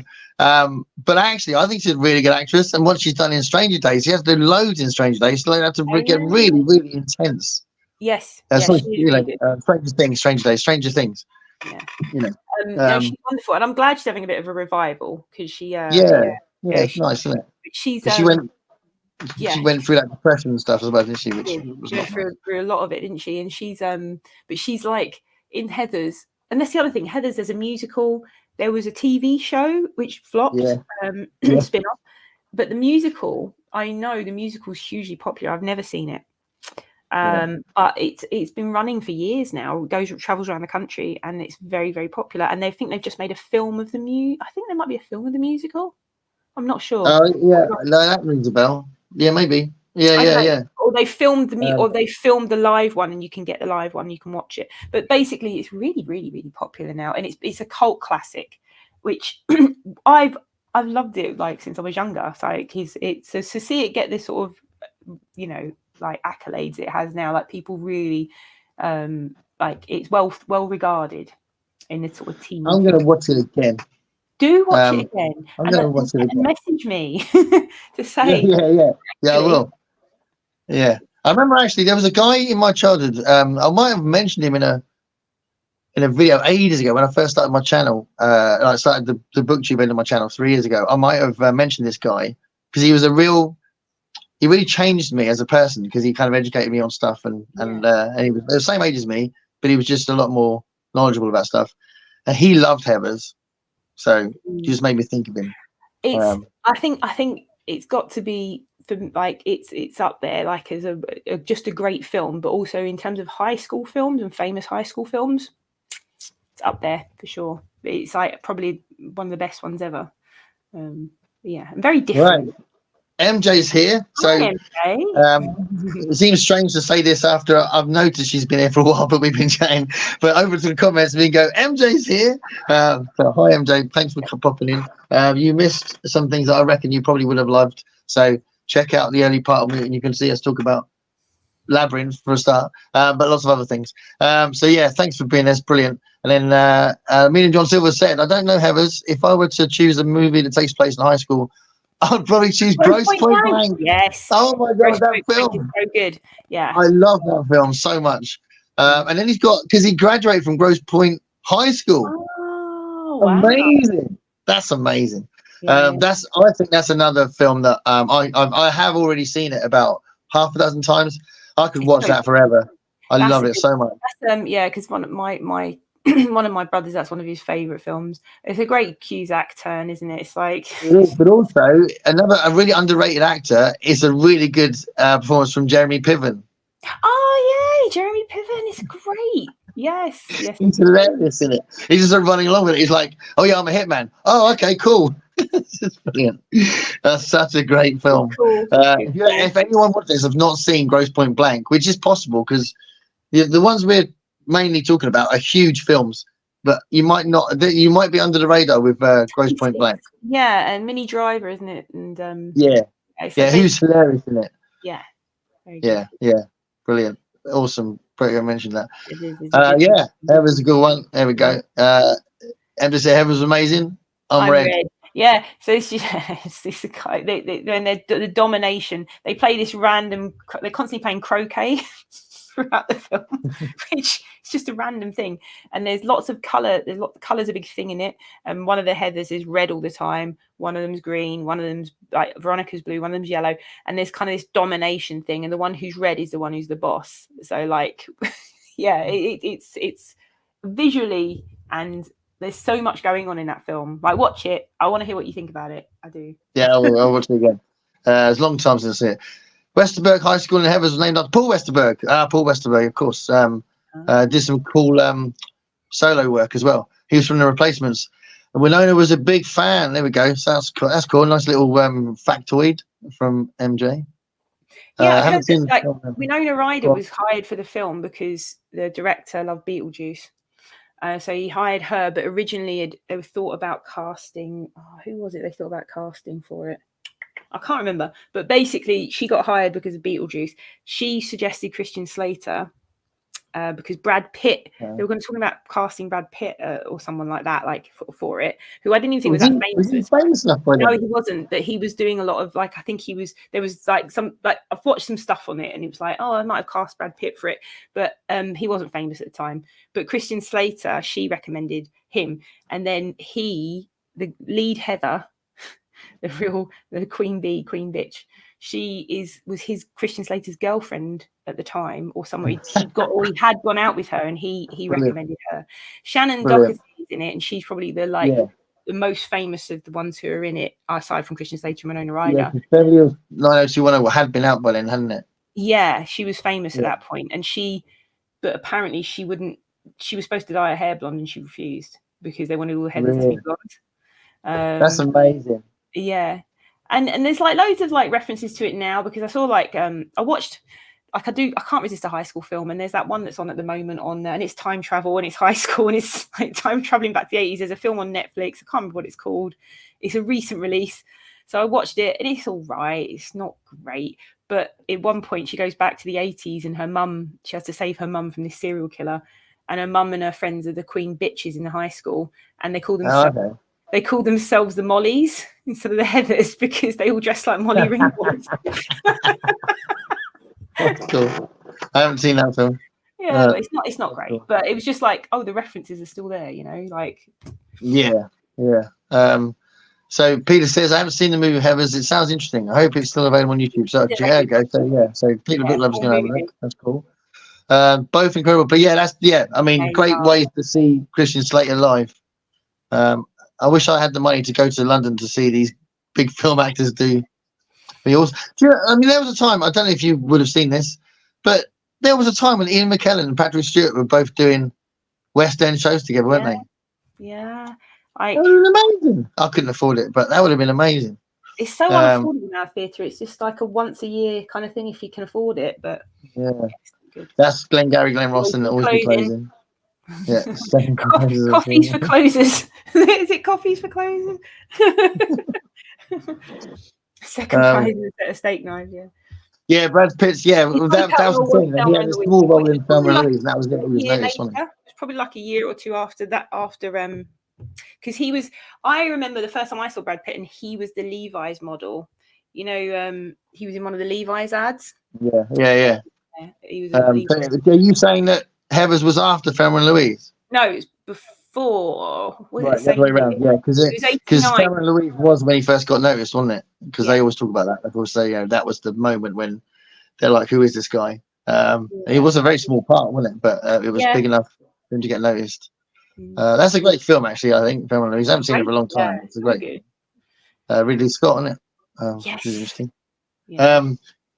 So there we go. So that was number 7. Yes, number 7. Like the next two we kind of talk about together a bit because I think they even came out in the same year. Okay. And I think we kind of talk them a bit together because well, actually, we can't. We'll separate them. But the next one I had on the list is, I think it's Lord of the Rings.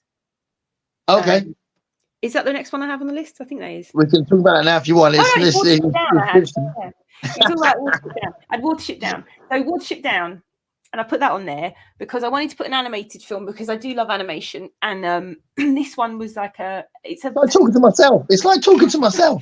There you go. So I love Watership Down. I've got a special place in my heart for it.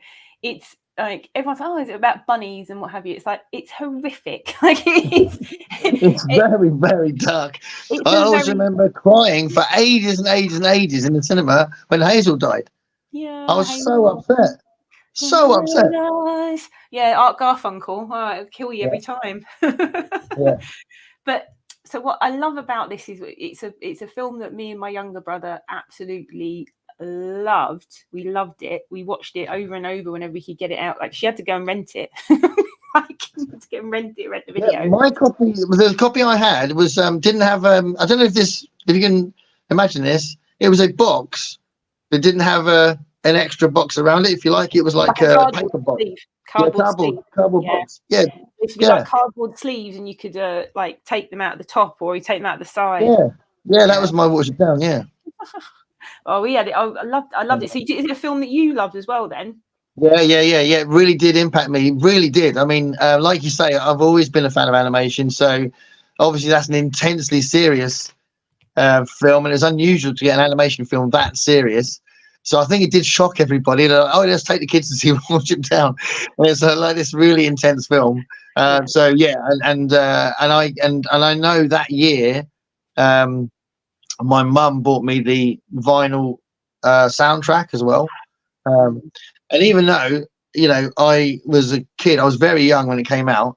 I was playing the orchestral music as much as I was playing Bright Eyes, and I was a big fan of the music, and I think it was because I just loved the film. But yeah, absolutely amazing. It's just so good. And like I think the book I read later, like I read the book when I was in sort of my late teens, early 20s, and it's I read it during school. I read it probably about when I was about 14 or 15. I didn't read it until I was much older, and I loved the film. And there were so many dark. I mean, there was that Richard Adams, like there was that, and then there was the Plague Dogs, which was so dark. I can't watch that. I can't watch it. I remember watching it as a kid, and I remember just being horrified by that. And I don't think I'll ever watch it again. I'll never watch it as an adult because I just think the content of it was just too horrific. But yeah, I've avoided it, to be fair. Watership Down if I just found the whole idea, and this is why I think I love stories that are set now. They're set in an animal kind of like animal protagonists, set in a kind of animal kind of kingdom kind of thing. I do love things like that, and I think it's because of Watership Down, because what he did with creating a whole mythology, he created a language. He like these rabbits went on a quest. They're on a quest. Yeah. It's a quest. It's an epic film. It's epic. Quest, and it's to find like they have to Safety. escape. Safety from They humans. they want to find a home, and they Yeah. escape from their warren because Fiver has these prophetic visions that it's going to be destroyed, and no one believes him apart from Hazel. And by the way, John Hurt and Richard Briers, right? Yeah, and was Fiver Richard Briers or Richard Briers, yeah. And Richard Because one of them was Roy Kinnear as well, wasn't he? One of the characters was Roy Kinnear. Yes, actually, I can't remember who. Yeah. It's like the little one, Blackberry. Is it Blackberry? It could be. Yeah, Roy Kinnear. And wasn't Zero Mostel the bird as well? I love the bird. Kia. Yeah, I think so. Kia, yeah. Kia. Which is a really cool character, and I love the way it was portrayed in the film. But John Hurt, you can't have a voice as rich and kind of fatherly as much as John Hurt, can you? Yes, exactly. And also because we're going to talk about Lord of the Rings, but not the Peter Jackson. And we're going to talk about Aragorn, aren't we? John Hurt in that as well as Aragorn. Yeah, so he's Aragorn, yeah. But John Hurt, like, he's just so amazing as Hazel and Bigwig. I love Bigwig. Bigwig, the characters are all amazing, and then you've got the most vicious, like General Woundwort, who's after them. Yeah, I was going to say, when I think of Worship Down, it's General Woundwort. I have it in my head straight away. And you have the Nazi rabbits, you know. The authoritarian warren. They go to one that's a bit weird, then they go to one that's like fascists. And then they, you know, it's so good. I love Watership Down, and I don't think it's for everybody, so I don't recommend it for a lot of people. But I had to talk about it because, like, I love animation of any kind, but that one is like it's just a brilliant film. Like I was talking to my brother about talking to you about films, and I said, "Oh, we're going to talk about Watership Down." He went, "Oh, so it's not just a great like animated film; it's a great film." And it's like, yes, exactly, yeah. I'm in the middle of compiling a top 10 animation films because I've done a bunch of top 10 film ones. You know, I thought it'd be good to do an animation one, and that will be in it definitely. Yeah, and it just and I love the whole like the mythology, and I love the language. So every now and again, like I say to my brother, like, oh, like, you know, and they're talking about the different the car going past, and they see someone's been flattened because they're about to cross the road for the first time, and they're like, I've never crossed the road before, and the car goes past, they're like, Jesus, and they're like, oh no, there's a dead thing. Now I live in the countryside, whenever I see dead things on the road, I'm like, Watership Down. Just reminds me of it. No, it's horrible when you see badgers on the side and stuff. It's awful. We saw a fox today. I was just like, oh no. Oh really? Dead fox? Yeah. Oh, what is it they call a fox? I have tons of foxes outside here. Because obviously city foxes, they probably more live in the city now than in the country. No, they do. Yeah, because when I lived in London, all I saw was we had foxes. We had them constantly. You could hear them every night. I barely see them in the countryside. Yeah, I see them all the time out here. And I'm in the main road as well, so they're not necessarily on the little roads. You know, I live on the main road, so I'll never forget one night there was this horrific noise. And I was like, "What the hell is that?" And I couldn't figure out what it was because it was so weird. Because I'm used to a fox, isn't it? Like a yeah. But what it was, when I opened the door, there were 7 of them just outside my house, going mental, just like kind of playing with each other, but kind of fighting as well. And it was so weird. It was the weirdest sound. I thought, oh, okay, well that explains it, because 7 of them are going to make a really weird noise. So that was a bit odd. That is odd. But, so there we go. Let's go to the second last one, the other animated film, Lord of the Rings. I chose Lord of the Rings by Ralph Bakshi, and that was the animated version. And the reason I chose it is because I wanted, like I said, I put Watership Down in, and I chose this because one of my favorite films is the Lord of the Rings trilogy, the Peter Jackson, all of them. Like, I love all of them. But it started for me by watching that when I was a kid. That's the first time I saw the story ever, because I was too young to read the books.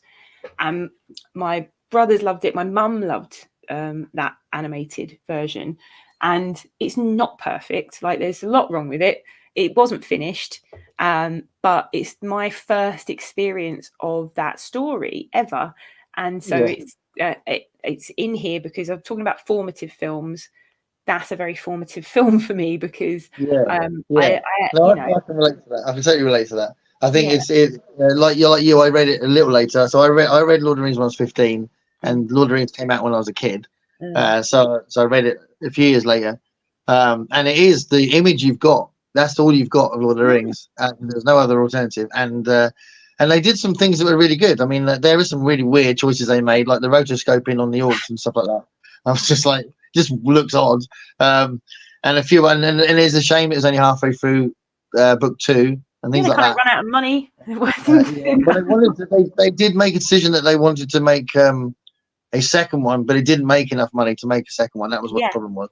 Yeah. So they weren't going to make 2, weren't they? But yeah, I mean, like you said, some of the voice cast was amazing. The voice amazing. cast. Some very odd choices stylistically, but at the same time, I think it still works, a lot of it. Like the rotoscope and some of the other things, like the live action scenes that that they've done all that with. It's an interesting film to watch in terms of the way that it's done, because you don't get anything like that now. I think it's interesting, but also he's a very odd person, Ralph Bakshi, who directed it.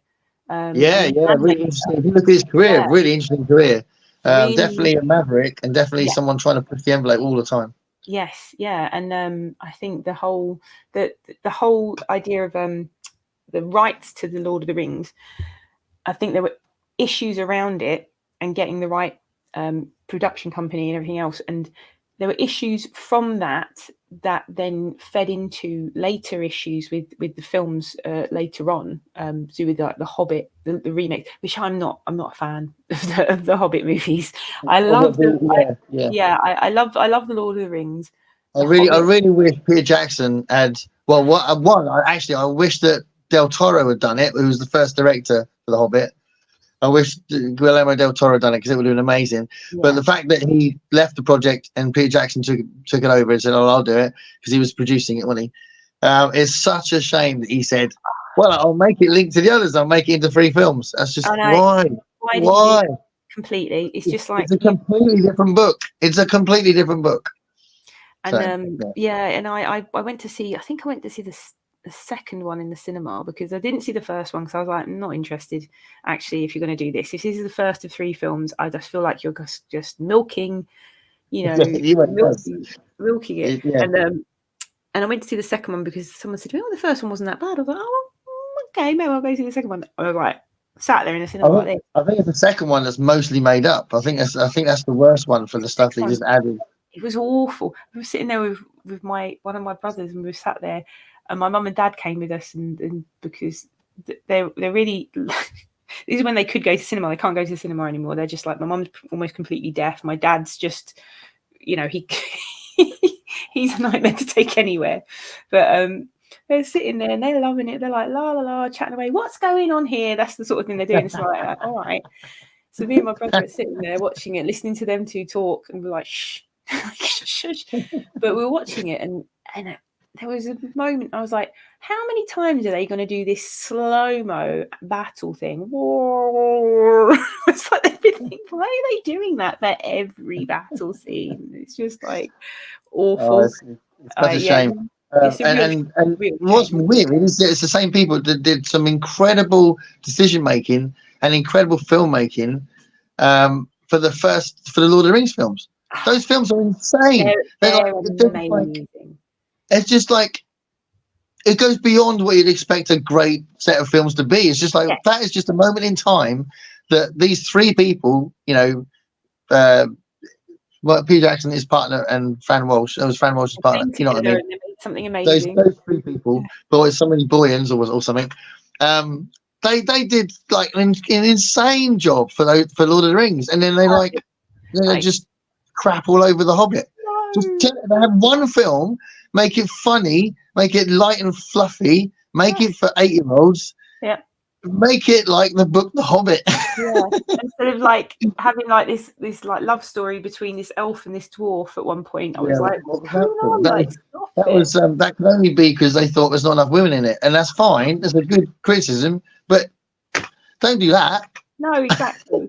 It was just ridiculous. Yeah. But this is it. So that's why I Maybe picked. put a warning at the beginning of the film. There's not many women in this film.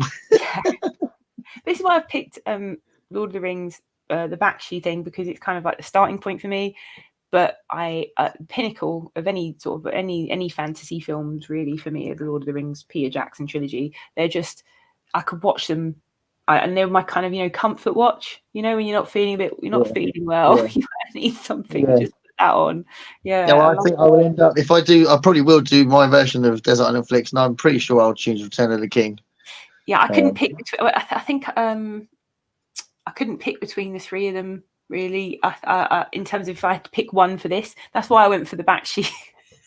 Yeah. No, they're all brilliant, but I think if I think about which one of the three is more rewatchable, I think mine. Yeah. I think they're all perfect. But. They're all amazing, and I remember that's another cinematic. Like there are moments in your film watching life where you're like, I've said it here, Terminator 2, The Matrix, because that nearly made it into the list, because that was my other I would. Mind blown, like you just blow my mind watching the film. But Lord of the Rings as well, one of those moments where you go to the cinema and you're just like, I'll never forget watching that at the cinema. You're just swept away in it. Yeah. When I saw Fellowship of the Ring, I'll never forget the fact that when I walked out of seeing Fellowship of the Ring, and it was like, what is it, 3 hours or whatever it was. I walked out and I put my hand on the bar that was like the kind of like a ledge just by the outside the cinema. Yeah. And we were all coming out as a family, and I put my hand on it, and I stood there, and it took me a good 5 minutes to get back to reality again. Yes. I was still in there. I was still in Middle Earth. I'm still in Middle Earth for ages. I was just like, yeah. The emotion. I was totally overwhelmed. I was completely overwhelmed. I remember because I saw it in Leicester Square in the Odeon in Leicester Square, because we were got to sit in a big screen, and there was no IMAX then, so it was that was the biggest screen you're going to get. We went to see it, and went to sit with all our friends, and I remember hearing one of my best friends, and she was like, sit down, and she'd just started reading it, and she'd never read it before, and she'd never watched the Ralph Bakshi. She didn't have any history with it, so she's watching it, and she's like, oh, Sean Bean, blah blah blah. Oh, he's Boromir, great.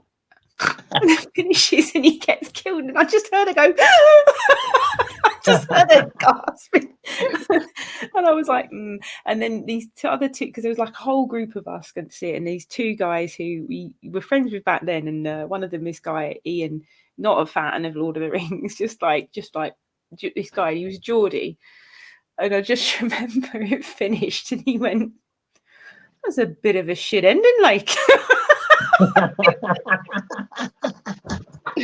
Well, there was loads of people that went to see that and didn't know that there was going to be another film, and they're like, "What's a bit of a weird ending?" And it is a weird ending. If that was the end, that's the shit ending. That's a bit of a shit ending, like. We were all sat there like amazed, all the big Lord of the Rings fans like that. Wow! And he's like, "They never heard him say." It ends with Frodo and Sam just going up the hill, going, like saying goodbye, whatever, to the people that leaving behind. That is not an ending, is it? No. So I love that idea. That people are like, what? What's just happened? What have I missed something? Yeah, exactly. Brilliant. Oh dear. Yeah. So yeah. You chose the Bakshi film. We've actually talked about Peter Jackson for a bit. I know, but I chose it as a lot of the films here I kind of chose as jumping off points, because they're the reason I've chosen them is, like I said, they're either they would go in my top 10 of all time, because the Bakshi wouldn't go in my top 10, but I chose it because I feel like I went for a theme of formative films. So yeah. And I do actually think it links to a desert island idea, because I think if you were stuck on your own on a desert island, it would be comforting to remind yourself of stuff that made you who you were. Do you know what I mean? Yeah. So I do think there's a link there. I think to the kind of, because rewatchable films is definitely a thing, but actually the formative thing I think is quite a cool way of looking at it as well. Yeah. Right, let's see what people have said. So we got that one there, and then so Pete, the book lover, says The Hobbit would have been a lot better if it wasn't a trilogy. Yeah, absolutely. That's what we were saying. 2 movies would have been better. I remember when they were messing around with the news about that. Like there was a rumor it was going to be more than one film. And we're like, what? Why are you doing that? And then we were like, all right, if he does 2, maybe that's not so weird. And then the news came out it was going to be 3. But I do Yeah. remember thinking, oh, it might be all right as 2. As soon as they said it was 3, it's like you could read the book quicker than watching those films. Yeah. You don't make 3 films out of a book like that. Unless it's like, I don't know, the Iliad or something. Do you know what I mean? If there are sections of the book where it's like 2 pages that could have been an hour in a film. But the Hobbit's not like that. The Hobbit is a children's book. It's not like that. It's not got that sort of. They just took all the bits from the Silmarillion, didn't he? Took some little stories from that, smashed it out a bit. Why? Right. And I get that he probably. I don't think it's necessarily greed or something negative. I think he was trying to do a creative thing. He had this stupid idea, but I think it was an honourable idea of making a complete vision of Middle Earth with 6 films. I can see that he might have thought, well, let's try that. But it was a stupid idea. Yeah. Do you know what I mean? So I don't think he was being greedy. I don't think he was going, let's milk it to death. I don't think he was trying to milk it. I think he was trying to do something creative that was stupid. Yeah. Yeah, I think you're right. Exactly. Just make some, like, you've had all these. I think we get to a certain point as a filmmaker then where you've had this massive success and you're like, I can do no wrong. Yeah. Well, making a 3-hour King Kong film is you know, why make it 3 hours? You know, so he's already at the risk of needing an editor. You know, someone's go, hold on, Peter, let's have a look at it again. Let's watch this again. Like, look what you've done. Yeah, you rein it in a bit. Ran yourself in. Million John Tibble says, I've got a soft spot for Wizards. Yeah, I haven't seen Wizards yet. And I've heard a lot about it. I haven't really had a chance to see it, I don't think. I think I saw it years and years ago when I was younger, but it's like a vague memory. But but he had some very strange films. I've seen, what did I see? Was it Heavy Traffic or was it Fritz the Cat? I can't remember. I saw something when in the days of video when we were getting naughty videos we're not supposed to watch. He did lots of adult rated very much so. And I remember seeing one of them, but it was so long ago. I was a kid and I was aware that I was watching something I shouldn't be watching, and I can't remember what it was. But it might be Heavy Traffic. But that's I mean, that would be interesting to look at now because it's got loads of it's like, I'm pretty sure the N-word's in it. It's got loads of caricatures of black culture in it, and you know, it's very of its time. Of its time. Of its time. So yeah, that would be interesting. And I don't, because that's the thing that again, Ralph Bakshi would have been doing that, thinking of a respectful way of looking at Brooklyn and stuff like that. Do you know what I mean? I don't know if it's set in Brooklyn, but that kind of thing, looking at black culture. So he wasn't taking a piss, but it would definitely look like that now. Do you know what I mean? Because of the way that we judge that kind of thing, you know. Yeah. So yeah, that is really interesting. We've got another thing here from Pete says, am I the only one that doesn't like the scene in King Kong when they play around in the snow near the end of the movie? The only one that doesn't like it. Probably not the only one. Probably not the only one. The original 1933 King Kong is incredible. I've never watched it. Oh no, you should. Right, Jack, I'm going to see Heathers. You have to see King Kong. All right. And I'm pretty sure that. Well, is it on YouTube? Probably. I don't know if it's on YouTube or not, but try and see it. It's incredible. And it's from 1933, and what they do in it. You can't believe it's 1933. One of the things, it comes up in my teaching a lot as well, because I don't know if you know, but King Kong is the first time any composer wrote a score especially for the film. Really? I didn't know that. That's a good fact. So before that it was all stock music. And then and they said to Max Steiner, this isn't really like any other film, can you write music for it? And he was like, yeah. And then he invented pretty much the building blocks of film composing. So he invented the leitmotif, like the idea of a theme that belongs to a character. He invented underscoring, you know, the idea of like following the music that follows the scene. It's all him. There's all that film, and it's amazing. There's a scene. I always show my students this scene. Sorry to go into teacher mode, but I always show them this scene that I just think is phenomenal because of the nature of the visuals and how the music changes it is amazing. There's a scene where King Kong's got Fay Ray in his hand, and she's screaming her head off. And she's kind of a bit knackered as well, so she's not just screaming. Now and again, she'll just go, oh, like just lie there, and then she'll suddenly go, oh my god, I'm in a huge ape's hand, and start screaming again. So there's kind of that going on, and he's falling in love with her. Yeah. And the only reason why you know he's falling in love with her Music is the music, nice. because he's got hold of her and he's taken her clothes off, and it looks really threatening because it's this enormous creature, this enormous monster that's like, you know, clearly overpowering her, doing something that comes from a position of power. But it's really romantic music, and there's a brilliant bit, this underscoring thing when he tickles her, and he's like, he does this with like, it's obviously a huge finger, but he kind of does it across her body or whatever, and the music sort of goes and it's like, you know, that didn't happen before, and it's just so cool that Max Stein's like, yeah, we need to do this now. Though, isn't it? It's the power of that. Like I love a film score. When you get your Spotify every year, they give you like your top artists. Obviously, my top artist is always Bowie, but one year it was David Bowie, and then it was John Williams. And Zimmer was in there as well. He's your top artist, and my partner Dave's he's like, you're such a nerd. You know, I was talking about MTV. You know, I said earlier today I was talking about MTV. I showed Video Killed the Radio Star. It was the first song played on MTV, and I paused the video at the keyboard player, and I said to the students, "You know who that is?" And they were like, "What? I don't know." That's Hans Zimmer. And they were like, "What?" And Hans Zimmer was in Buggles, which I think is just hilarious, amazing. And also, he did Muppet Treasure Island, isn't it? Hans Zimmer. It's called that. So it's also a great film. Yeah. Brilliant. So we got another one from Peter, the book lover. So King Kong is also a good book. I haven't read the book actually. That's interesting. Right. I love the 1933 film. Yeah, it really was. It's an insane film.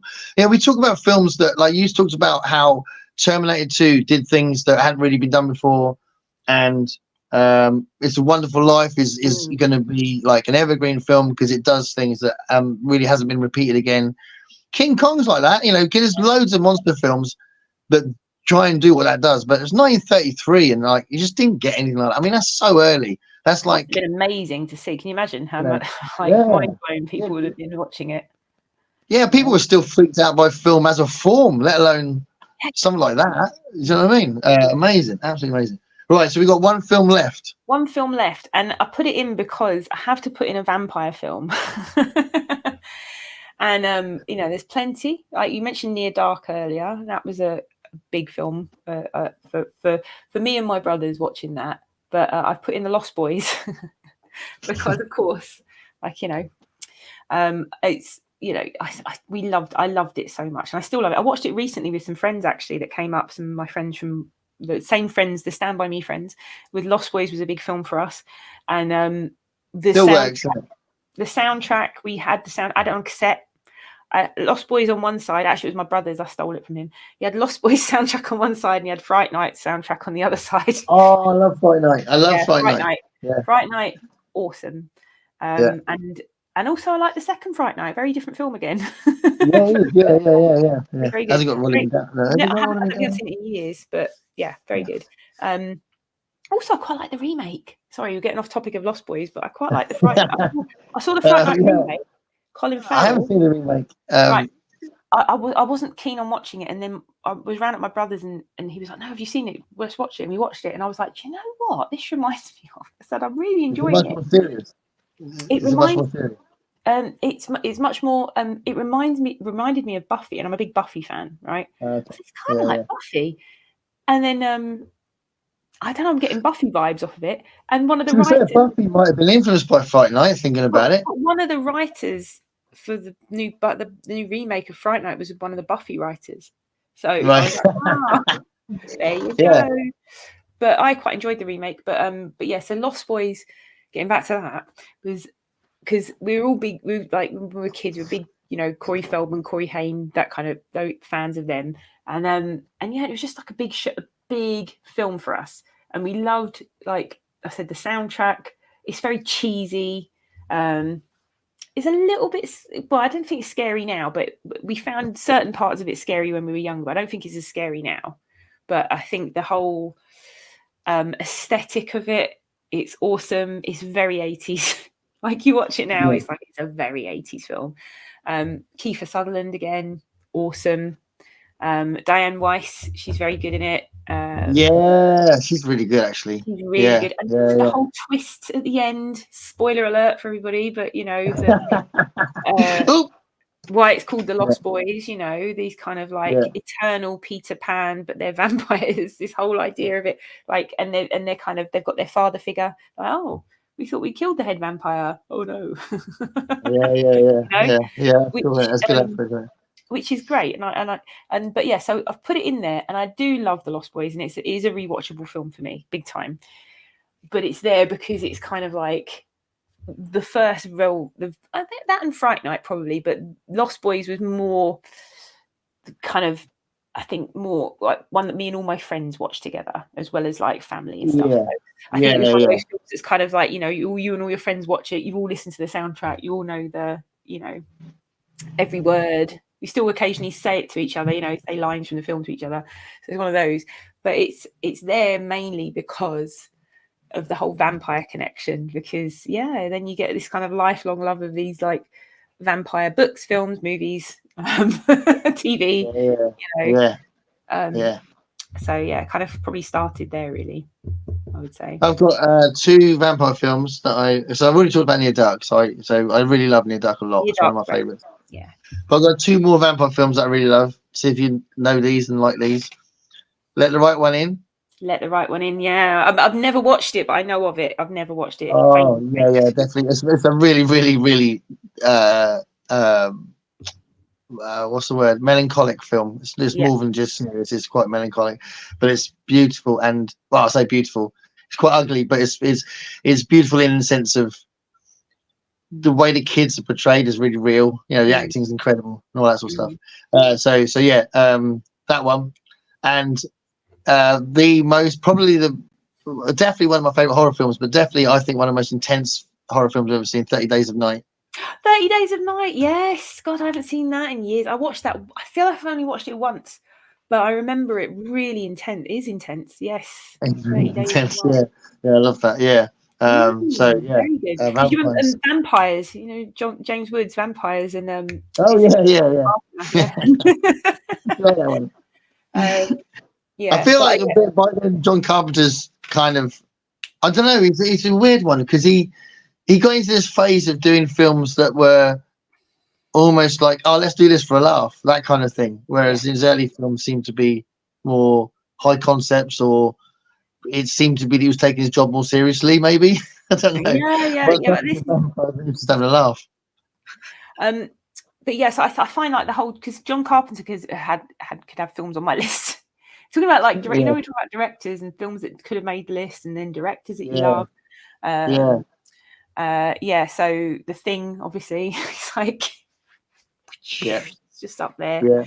So I think like, but with the whole vampire, like love of vampire films and vampire fiction, you just go through this kind of teenage thing. I don't know, it's just like necessarily a girl thing, but I'm too young for all of the sort of Twilight stuff, and I never got into that. Like that's just not for me. But like the whole Anne Rice stuff, I did get into. I was like, oh yeah, the film Interview of the Vampire I really loved as well. Yeah, I remember seeing it in the, because I must have been, when did it come out? Because it must have come out in the 90s, I reckon. Yeah, 91. It was Brad Pitt, one of Brad Pitt's earlier films, wasn't it? Brad Pitt. I was old enough to have this kind of mature opinion about the film, but basically I thought it was a little bit annoyed that in this particular cinema I didn't understand what Brad Pitt was saying. And I don't know if it was because of his teeth, the fangs or something. But I was like, what are you saying? So that was irritating me. And I remember thinking that the film really came alive when you got into that European bit with Antonio Banderas. Yeah, and Stephen Ray. Like, oh, this is cool. And I remember thinking Kirsten Dunst was amazing in it. She was amazing in it. Like she did brilliantly in that film. And Tom Cruise was really impressive in that film as well, because Anne Rice didn't want him as Lestat. She was like, I don't want Tom Cruise as Lestat. But she actually was all right. When she saw it, she was like, oh, okay. It's all right. It was all right. I think he's the actor. Did they remake, not a remake, but like a TV show recently of Interview with the Vampire? I didn't watch it. I don't know. I think there is something else It's a out, but I don't know what it thing. was. Whether it was a remake or a TV Like thing. a TV. I feel like there's a recent American TV show of it. limited series. Oh, actually, someone's just said the American remake. So there's a remake out. So the American remake. Oh no, I think he's talking about something else. He's talking about something else. But yeah, yeah, I don't know. There's a bit of a fad at the minute for making limited series on Netflix and stuff and streaming services. So might be Oh, something it's like that. BBC. Interview with the Vampire. Is it BBC? Yes. Oh, was it BBC? a BBC version? Yeah, Oh. very, very recent. I haven't seen it. It's on iPlayer though. Might have to give that a Sunday watch. I didn't watch the latest. I didn't watch the latest version of Dracula because BBC did a version of that, didn't they? Written by the guy from Mark League of Gatiss. Gentlemen. He wrote, Mark Gatiss. Yeah, he wrote that. Yeah, Sherlock. He's done really well because then he's starting as a comedian. Sherlock, and he did Doctor Who, of course, done a lot for Doctor Who. Too. Yeah, he wrote a lot of that. Yeah, and was in it, wasn't he? And he was in Sherlock. Yeah, interesting guy. So we got to the end of the 10. Ever think about some honourable mentions while we look at the comments? We've got tons of honourable mentions. We'll finish around 2.5 hours, shall we? So we'll do another 5 minutes. Yeah, exactly. So I mean, honourable mentions. I've talked about quite a few in here, like all sort of things like the Breakfast Club, the Muppet movie, and stuff like that. Sorry, Jack, I'll look at Jack. I'll go comments first. Otherwise, you won't get the comments. Yeah, go for comments. Oh yeah, I think it's here. I like the Lost Boys, but I really love Fright Night. Yeah, I love the scene when evil becomes a wolf. Yeah. He's a really good actor, actually. That guy who played. He was like that weird kind of desperate kind of hyper character, wasn't he? Yeah, he was really hyper. Yeah, he was very good. Chris Beveridge is here. Hello, Chris. He says Monster House. Monster House.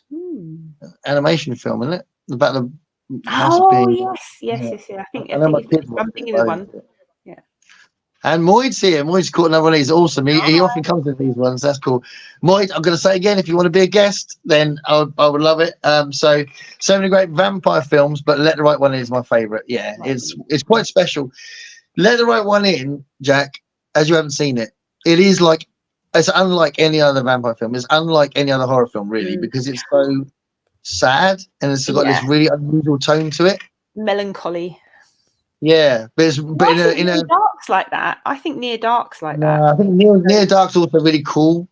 It is. And Let the Right One is not cool. It's like really like awkward and kind of out of place, if you know what I mean. The actual tone of the film seems a bit awkward. It's really well done. It's brilliant. And you don't know where it's going to go. I mean, if you've read the book, you do, but you don't know what's going to happen. I mean, I haven't read the book, but I've got it upstairs. But you don't know how these characters fit together and what's going to happen because, like, there's loads going on, and you notice even when you first meet them, you notice loads going on because of the acting and all that. And as it develops, you just think this is really special and different, you know. So yeah, it's more than just a vampire film. I will. There's that and King Kong now. I have to watch those. Yeah, two quite different films. Watch King Kong to be amazed it's 1933, and then watch Let the Right One In to see the most unusual vampire film I think I can think of. Moy says a great book as well. Yeah, so I do need to read that. Last year I wanted to read it before Halloween so I could do a little video on it. It's like a recommended Halloween book. I just didn't get to it, so it's a little bit annoying. But I want to try and read that this year, definitely. Get to it. And okay, so the remake's good. I haven't bothered to see the remake, but yeah, that's cool. That was made obviously because people don't like subtitles. This is the thing. It's like because I have a couple of films on here I would put in favorite subtitled films. I was looked up a few. I was thinking of I don't know. There's so many films we could talk about. Talking about subtitled films, I was thinking like La Femme Nikita. I just love that film. Oh, that's a great film. I think that's the best Luc Besson film. So talking about things that could have honourable mentions, Amelie as well. That was another one. Talking about films. And I love the score. So Amelie is the only film I've ever watched where I immediately watched it again. Yeah. Oh, really? As the credits were rolling, I was like, no, I'm watching it again. And I just watched the whole thing again straight away with no gap. That's happened to me once. Me and my brother, my younger brother, when we first watched Pulp Fiction, because he was too young to sit in the cinema, and we had like a pirate video of it. so we watched it, and we were like, we have to watch that again. Like, let's watch it from the start, because it was all, it's the first time he played around with this narrative, like the timeline, because it was all mixed up. Yeah. Actually, that is a film that's better rewatching it, isn't it? Yeah, because I've seen it a number of times. Yeah, we love that. That would have been an honourable mention. But yeah, stuff that I didn't. There's so many things. We'll talk about Lord of the Rings, but yeah, there's some other things on here. Let's see. Oh yeah, Coens. Didn't talk about the Coen brothers. Oh my God, yeah. We were going to talk about The Big Lebowski, weren't we? So is that your favourite Coen brothers film then? I don't know. I love Fargo as well. I also really like Hail Caesar. I know it's not a huge I love Hail Caesar. I really enjoyed it, but it felt like it wasn't one of their best, but I did like it. A lot of people dismissed it, but it's a lot of fun. That, I love Raising Arizona. Raising Arizona is my favourite. Is that your favourite? My favourite Coen brothers film. Big Lebowski's my favourite, I think. I'll tell you what, though, also, companion to Big Lebowski, I think, in tone and experience of watching it, and nobody ever really talks about it. Burn After Reading is hilarious. Burn After Reading, I love it. I've got it on Blu-ray. I love Burn After Reading. So and funny. Brad Pitt is so funny in it. He's brilliant in it. So good in it. It's the airhead, isn't it? He's like, and it was so shocking what happens to him. I was just watching this, and I was like, oh God. My son does a brilliant impression of him phoning up saying, "I've got your shit." It's just so brilliant. It was like now and again, it would just go, "What's his name? Something Cox." I can't remember. Yeah, but he's like, yeah. My son just said something. It's just brilliant. But yeah, no, brilliant film. But Raising Arizona, I just think is like unhinged, and it's like a hour and a half cartoon, which I think is why I love it so much. Nicolas Cage, so he's brilliant at comedy, isn't he? Nicolas Cage is brilliant at comedy. He's basically like we went through this phase, and we still do it now. We have a Nicolas Cage day, and we'll watch, because he's got such a big catalogue. Me and my brother, we'll watch Nicolas Cage, and we'll usually do like a shit sandwich, like a really good Nicolas Cage, a really bad one, and we'll have a Nicolas Cage day, and yeah. Do you think we need to have an international Nicolas Cage day? Yes, we do. For everyone to celebrate Nicolas Cage. I mean, he's so mad, isn't he? Like, he's completely off his rocker. Yeah, completely mad. And his career is full of bizarre things. But he never stops working. The man's produced. Like, he's prolific, because he's just making the money regardless. We watched, like, 1 minute he'll be in something terrible, and then he'll be in something like, did you watch Pig? Like, that was really a recent release. No, I haven't seen Pig. No, I haven't seen that. And he plays this chef, and someone steals his pig, and he has to go get it. But it's kind of like John Wick, but like, but it's really good. Someone killed my dog. No, but yeah, he's truffle pig, and so, but it's very good, very good. But he does like amazing films. He does these amazing, like, Oscar-winning turns, and then he does something horrifically bad, and it's just like we're just always like, we're just like, I can't stop watching this man. There's something about him. There's something about the way he carries himself. It's when he dials it up to 11. You know what I mean? Like he goes like full Nick Cage, like. That's the second Spinal Tap reference you've made, Jack. You're winning. You're winning this. You have tiger blood. The double winning, as Charlie Sheen would say. So we've mentioned Spinal Tap already. So Moyd says No Country for Old Men. I really like that film. Yeah, I think it's awesome. Yeah, and that's Coen Brothers being like adapting something, which they did a few times. But yeah, and also talking about Nicolas Cage, another film I absolutely loved, and this is another brilliant turn by him. And I put down here was Adaptation. Did you watch Adaptation? Oh God, yeah. Charlie Kaufman. I'm a big Charlie Kaufman fan. Amazing. Yeah. We've talked about that a little bit in our, me and Dave's fortnightly show. Oh yes. Is this thing on? Yeah. We talked about Charlie Kaufman because we were talking about Dave Made a Maze, which we told the viewers to watch. I don't think anyone watched it, but we made sure we watched it. And then because of that, I also said, this was before I saw it, I said it seems a bit mad. I think it'd be good to talk about Being John Malkovich as well. Being John Malkovich. Literally, I've got adaptation of Being John Malkovich just next to each other. Yeah. Which is Being John so Malkovich is just seeing that film work is one of my favorite moments in my life. It just goes beyond watching it. I love that film so much. Also another one where I'm like endlessly quotably funny, where he's like, and he goes, Mr. Jorges, he's like, no, I'm Mr. What's his name? He goes, security, because he can't say the name properly, and he wants to get security. Yeah, and he can't hear his secretary properly, and he's like, he's got those two bits of paper, and one's a squiggle, and he goes, which one comes first? And he goes, well, that's just a squiggle. You're gonna do well. And he just keeps going, are you banging her? So he keeps asking the John Cusack if he's banging her. It's just, and that whole orientation film. Oh, the 9.5 floor or whatever. Your story has moved me. Will you marry me? That moment is just incredible. He's like, you've touched my heart. This bizarrely little woman, and then he's just like, what are you talking about? And then there's an amazing scene when we could actually talk about John Malkovich for another hour, but there's an amazing scene where John Cusack's locked Cameron Diaz in the cage, and she's sitting next to the chimp, and she needs to get out, and she tries to tell the chimp to let her get out, to help her get out, and she's going, you got to help me, and it goes to a flashback of the chimp as a kid. Being taken. It's amazing. And then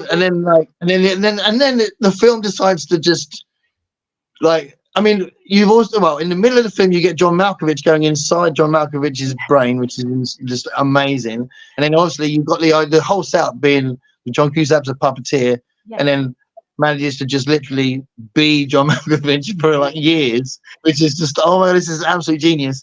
And then at the end, there's a whole like troop of people going inside. John Malkovich. Have you seen? And do you know the bit? You remember the little bit where Charlie Sheen turns up?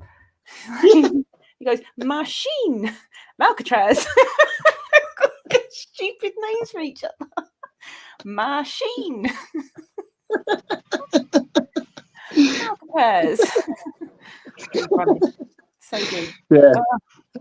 Absolutely amazing. So adaptation in the cinema, and we were the only ones. We went to the cinema, and there were people sitting there very seriously watching, and we were just laughing the whole way through. And we were like, "Is it me or everyone else being very serious in that film?" Like they're watching like some serious art film or whatever. We were just laughing the whole way through of it. But yeah, very, very like. Just one that's the most meta film ever, isn't it? Yeah. Well, he's done it a few times now. Charlie Kaufman's done some really bizarre films now, like the one is it called Sinadoshi or something, where the whole film is this theatre play being put on, but the whole kind of city is the stage, and the people that are acting, the actual content of the play is their day-to-day life, and it's all a bit like, whoa. I remember watching it going, this is a little bit different. So he's a bit like that.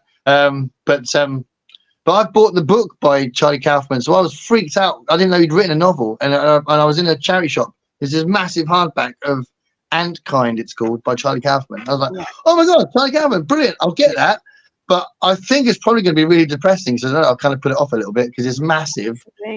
And I think underneath like John Malkovich and adaptation and all these other things he's done, there's this underlying depression. So I think it might be a little bit dark, that book. I don't know, but yeah, I will read it at some point because I love those films. Just before we go to the comments, you said about favorite subtitled films, and then you mentioned Amelie.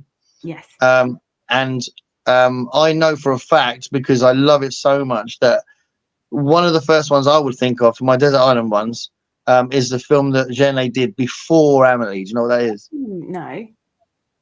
So if you haven't seen this, you have to see this. It's like literally, we're not going to be friends if I ask you in a couple of months. I haven't watched it. And that's City of Lost Children. Wait a minute. Have I seen? I feel like I have. No, I'm thinking of City of God. That's the Brazilian film. And that is another great That's another great. That's a great film. No, City of Lost Children is insane. It's completely mad, and it's kind of been compared to Terry Gilliam, but I think if you've seen Delicatessen, which was the first ones that those guys did, Okay. it's kind of similar to that, but with more in it. So Delicatessen's kind of crazy, but it's a slower pace. The City of Lost Children has so much madness in it. It's got a narrative. It's basically this mad scientist is stealing children. He lives on an oil rig with a load of clones. Right. They're all played by Dominique Pignol, and he's making these people go to the mainland and steal children because he can't dream, and he's trying to steal the children's dreams. Like it. That's the setup. And Ron Sounds Perlman. very Terry Gilliam. Well, yeah. And Ron it's so unique, this film. And Ron Perlman plays this man that right at the beginning of the film, in the first couple of scenes, his sister. Is it his sister? No, it's not his sister. Hold on. No, it's not his sister. His brother. His brother is kidnapped by these people, and he's got to try and get his brother back. And he basically, the reason why I got confused with the girl in it is he joins up with this girl who's trying to figure out what's going on to sort this thing out with his kids being kidnapped. And it's amazing. It's absolutely amazing. Cool. I'm But completely mad. But Yeah. oh yes. So also we didn't say honourable mentions, like thinking about Terry Gilliam, Time Bandits. That was a big formative film. Well, I don't know if you know the homework for the next is this thing on, right? And if you want to get involved and watch our show, I know it's late for you, isn't it? It's like it's crazy time. And I think the next one's even later. So yeah, you have to watch them and repeat.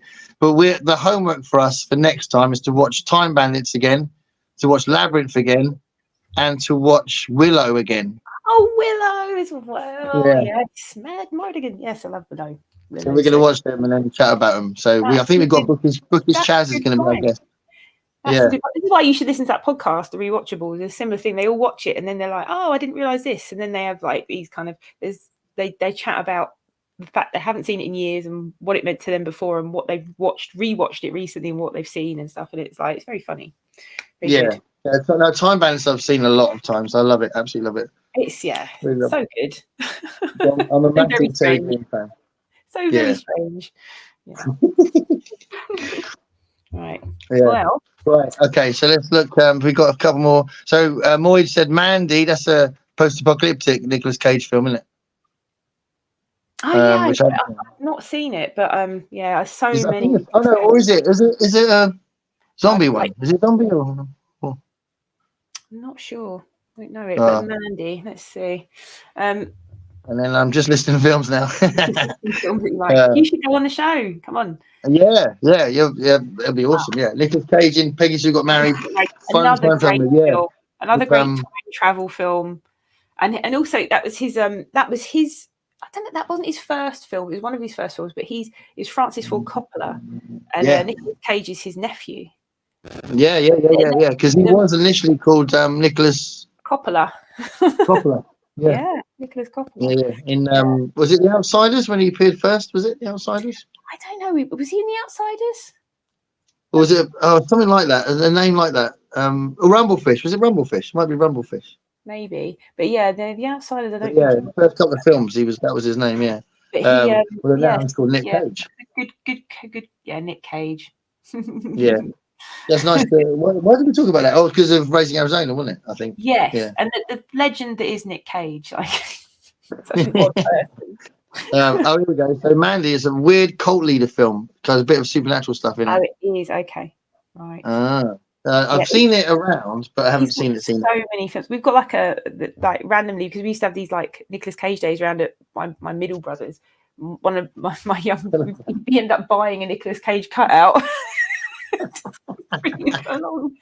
And we started like rating the films we'd watched by sticking them up either on his head or further down, like depending how good they were. There is a thing about him because, like, I know that my son and his mates did this thing where they were sticking pictures of Nicolas Cage everywhere. That's frightening, yeah. But he's like like face off, isn't it, or whatever? The big weird face. Like you like put it in the bottom of someone's cup or whatever. Open up a cupboard and he's there. Yeah. Yeah, amazing. But the funny thing about him is like his life sounds like a Nicolas Cage film. He's he's like, Didn't he do a film recently where he was playing Nicolas Cage? I think so. And the thing is, he's getting like he's so much like there was this thing where like I read something where he's in those like American what was it American National Treasure and all those films, those Disney films. Yeah. And stuff. And there was like a thing recently, like a story about him and some artifact that he'd bought or rescued or stolen. My brother sent it to me. He was like, not stolen, that he'd rescued from being stolen or something. He was like, oh my God, his life is turning into his films. Like, he's literally a man becoming like a parody. Well, one of the films that I feel like, because it's a weird film to watch more than once, and then to watch and actually admit to yourself that you enjoyed it. And it's one of those films that comes up a lot when you talk about Nick Cage, because it is a little bit of a moment in his career. Con Air. Oh, yes. Con Air. I saw it at cinema. See, that's got John Malkovich and John Cusack have all been features in this chat. It's also a pretty good action movie. I mean, if we're going to talk action films, I'm a bit of a fan of the action movie, I have to say. But it's one of those like everything but the kitchen sink films, isn't it? It just goes mental. It's nuts, yeah. Like the Rock. The Rock's the other one like that. Steve Buscemi's a paedophile in it, isn't he? Yes. Yeah, Steve Buscemi in it. Gosh, yeah. Creepy. Another Coen Brothers actor, isn't he? He's part of their repertory company. I like Steve Buscemi. Yeah, Buscemi's great, and he's a great person as well, isn't he? He's like a really cool guy. Actually, John Turturro as well. I think he's a really good actor. Yes, he's awesome. And another, what did I see him in recently? Yeah, have you watched Mr. and Mrs. Smith that's on Netflix? Yes. We just finished watching it. I love it. I absolutely love it. And Ron Perlman's in it as well. Yeah, Ron Perlman's in it. Yeah, and John Turturro's in it. There's quite nice cameos in it, isn't there? You go, that's cool. But I really like it. I like that, and it kept surprising me. I didn't know it was going to go down there and all that. Really good. Donald Glover. I mean, he's very, he generally can't go wrong with watching Donald Glover. Yeah. He's very. I was saying, well, one of the last episodes we knew we were in the last episode. We were chatting away because my wife really likes it as well. It's really cool to watch that together. And I said Donald Glover does so much quite subtly in his acting. He's a much better actor than I think people realise. Definitely, yeah. He's really you're right. He's kind of good face actor. Some great face acting going on there. Well, I think it makes you a good actor. I mean, I do get a bit irritated when someone is seen as a great actor, but actually they've just got a great voice. Yeah. Oh, I know. There's lots of actors that have kind of like had this amazing career, and everyone loves them, but it's their voice. It's not actually what else. But it might be controversial, but that's how I feel about Morgan Freeman. I think Morgan Freeman's good, but it's his voice that makes him like. Is he always being Morgan Freeman? Yeah, he is. That's what he just does the lines to me. He's good, but I'm trying to think. He does what he does well, but is he like a one-trick pony? Yeah. It's his voice. I think it's interesting. And then if you look at something else, like if I think about I've had this conversation before where someone said, "Oh, great moments in acting. Can you think of something that made you think that was good acting?" And I always remember there's a bit in Chocolat, right? Have you seen Chocolat? Yes. Yeah. There's a bit where Juliette Binoche, right, who I think is amazing. She's staring. She's like at the doorway of this place that she's making this food, this chocolate stuff. She's standing at the doorway, and she thinks the whole town is against her. She thinks it's all gone wrong. She's really like, it's all got, it's all falling apart. She's in a terrible state, and the other people in the room. So I think it's Johnny Depp and a couple of other people. They tell her, "Look, we are going to fix this. We're going to sort this out. We're on your side. It's going to be fine." And her face, I don't know how she did it, but her face just says like mountains and mountains of information. It's just unbelievable what she does in the space of about 30 seconds. Yeah. And just think that is That's good face acting. That's good face acting. Your good face acting game. Juliet, you did some good face acting there, love. Some good face acting. We always like crack up laughing. It's kind of a little joke of like me and my brother. Yeah, some good face acting going on there. Like you can see someone's like not saying a word, but they're just telling you everything. Good So is that you saying that Bruce Lee was a good leg actor? Is that? Good acting? But you know who's like talking about that? Like when you see someone. For me, and this is something I didn't mention, I'm going to give an honourable mention because it almost got in the top 10, and it was Goodfellas, because I love a really good, but I'm a huge fan of The Sopranos, and James Gandolfini is the ultimate face actor because you can literally see, you can see what he's thinking, like the whole way through. You can kind of see this thought process, and so it's just has to just start like looking and thinking, and he's doing stuff, and you're like, I know exactly what you're thinking right now. So I'm like, and that's why I love that. Like you said, you can see everything on. They don't have to say a word, literally just conveying everything. So that's really cool, isn't it? Yeah, and I think that's specific to TV and film, isn't it? If you had a theatrical actor, you'd miss that on stage, so they'd have to do other things to convey that. But obviously, TV and film is close up, so you can do that. Yeah. So they're very different kind of acting, isn't it? Yes, never really considered that, but you're right. Yeah. Yeah. All right. So to be fair, because we've nearly done it, should we just say one actor that we haven't mentioned so far that are our favourite actors? Oh God, no! This is where I'll get all stuck. Or an actor we haven't mentioned. Yeah, because I think we've covered everything else. We can go like favourite director of photography. Actually, or look at these films, my honourable list. Talk about John Cusack. He's really good. John. I mean, we've mentioned him, but I have to say John Hurt. John Hurt. You know, because I've mentioned him. He's been in a couple of things. Let's see. Where are we? Oh, I don't know. I mean, I think there's so many. I've got quite a lot of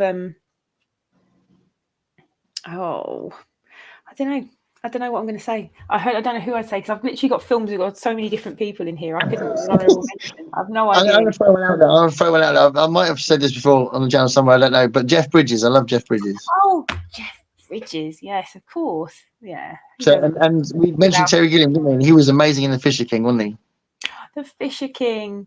Oh, that's such a film's heart. And Robin Williams is just amazing in it. That is an amazing film, and not a very well known film. I don't think. I think it's a hidden gem. I think it's probably Terry Gilliam's most emotional film. And yeah, I think it's the first one. It's actually the first one he made without co-writing the script. He made a decision to not do that for that film. He really liked, what's his name, Richard Gravenese or something. He really liked the script that he'd written and was like, I'm just going to do that. I'm not going to interfere with it. I'm going to film it as it is or whatever. And that was the first time he'd ever done that. He'd always been collaborating. Like Brazil was written by 3 people: Tom Stoppard, his mate who was in Baron Munchausen, and Terry Gilliam. So it was written by 3 people. And obviously Time Bandits was written by Terry Gilliam and Michael Palin. Did you know that? No, I didn't know that. Michael Palin as well. Michael Palin co-wrote Time Bandits, yeah. So yeah, Fisher King I think is an amazing film. And Jeff Bridges is amazing in that. Yeah, it's a wonderful film. I suppose in terms of acting, I don't know. Who was I just had a little I really like is Stanley Tucci. Oh, that's cool. Yeah. I haven't seen him that often, but he's there, and you always notice him. I think he definitely fills the screen. Definitely, he's in one of those. And the reason I mentioned is because I recently watched, talking about loving an 80s high school movie and liking high school movies in general. There was one a few years ago, and it was really great. And it was Emma Stone, who's also awesome. Emma Stone's amazing. Yes, she's up for an Oscar, isn't she, this year? She did a film called Easy A, and it's so good because it's kind of an homage to those 80s films, and they reference them a lot. And Stanley Tucci plays her dad in it, and he's always a bit part actor in films. He's never Yeah, like he's a character actor, isn't he? Yeah, and those always get ignored, don't they? When people talk about actors, yeah. yeah, and he's great. Like I think he's great. And then because I think he pops up because I was just recently watched that. I was like, he's so good. Whenever you spot him in something, he's just very good. Yeah, and I loved his book. Read his book. Oh, you wrote a book? What, a non-fiction book or It's a fiction book? yeah, it's Life Through Food. He does these food programs as well. So Yeah, I know he's a foodie. Yeah, yeah. Is he a chef himself? No, but one of the films that he was in, which I've never watched, and it was everyone it's highly well regarded, and he co-wrote it, I think, and starred in it, and it's about food and being a chef or whatever. And I've never watched it. Oh, what's it called? Oh, it's very famous. It's like it was like an indie film years ago. So yeah. Oh, what was it? No, I think it went past my radar because I thought of him as a foodie, so that's probably what it was. That was kind of linked because he was involved in that, wasn't he? Did he write it? Or? So he was Big Night. That's the film. Big Night. Right. It's called. It's like a cult classic indie film, and I think he co-wrote it. Co-directed. Yeah. Big Night. Stanley Tucci. And written by he co-wrote it and co-directed it, and it was Minnie Driver, Ian Holm, Isabella Rossellini, Stanley Tucci. These are the stars of the film, so it's like, yeah, it's very high. So Ian Holm is in loads of my favourite films. Yes, he's great. He's had a really interesting career, isn't he? Yeah, definitely. I was just thinking of Bilbo. Yeah, Bilbo. But when I was a kid, I absolutely loved Greystoke, Legend of Tarzan. You know, I love that film. Christopher Lambert and like Highlander. Oh yeah. Yeah, Highlander. Yeah, amazing. Yeah, it's weird because he didn't seem to. Christopher Lambert, unless he's just gone into French cinema, but seems like he didn't have a career as an old man because he's an old man now. But he just disappeared.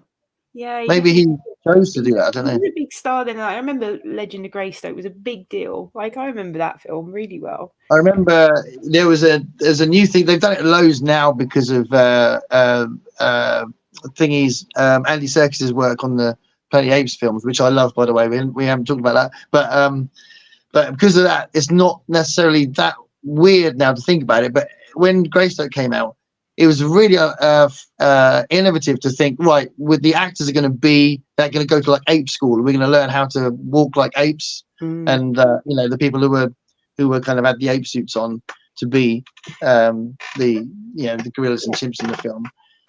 They had to learn how to act like apes, and I think that really made a big difference to the film because obviously before that, Tarzan films were like the Johnny Weissmuller ones where they just literally had chimpanzees in it and stuff. But this was people being that, and it was just really well as well. I remember him doing it, and he was really good.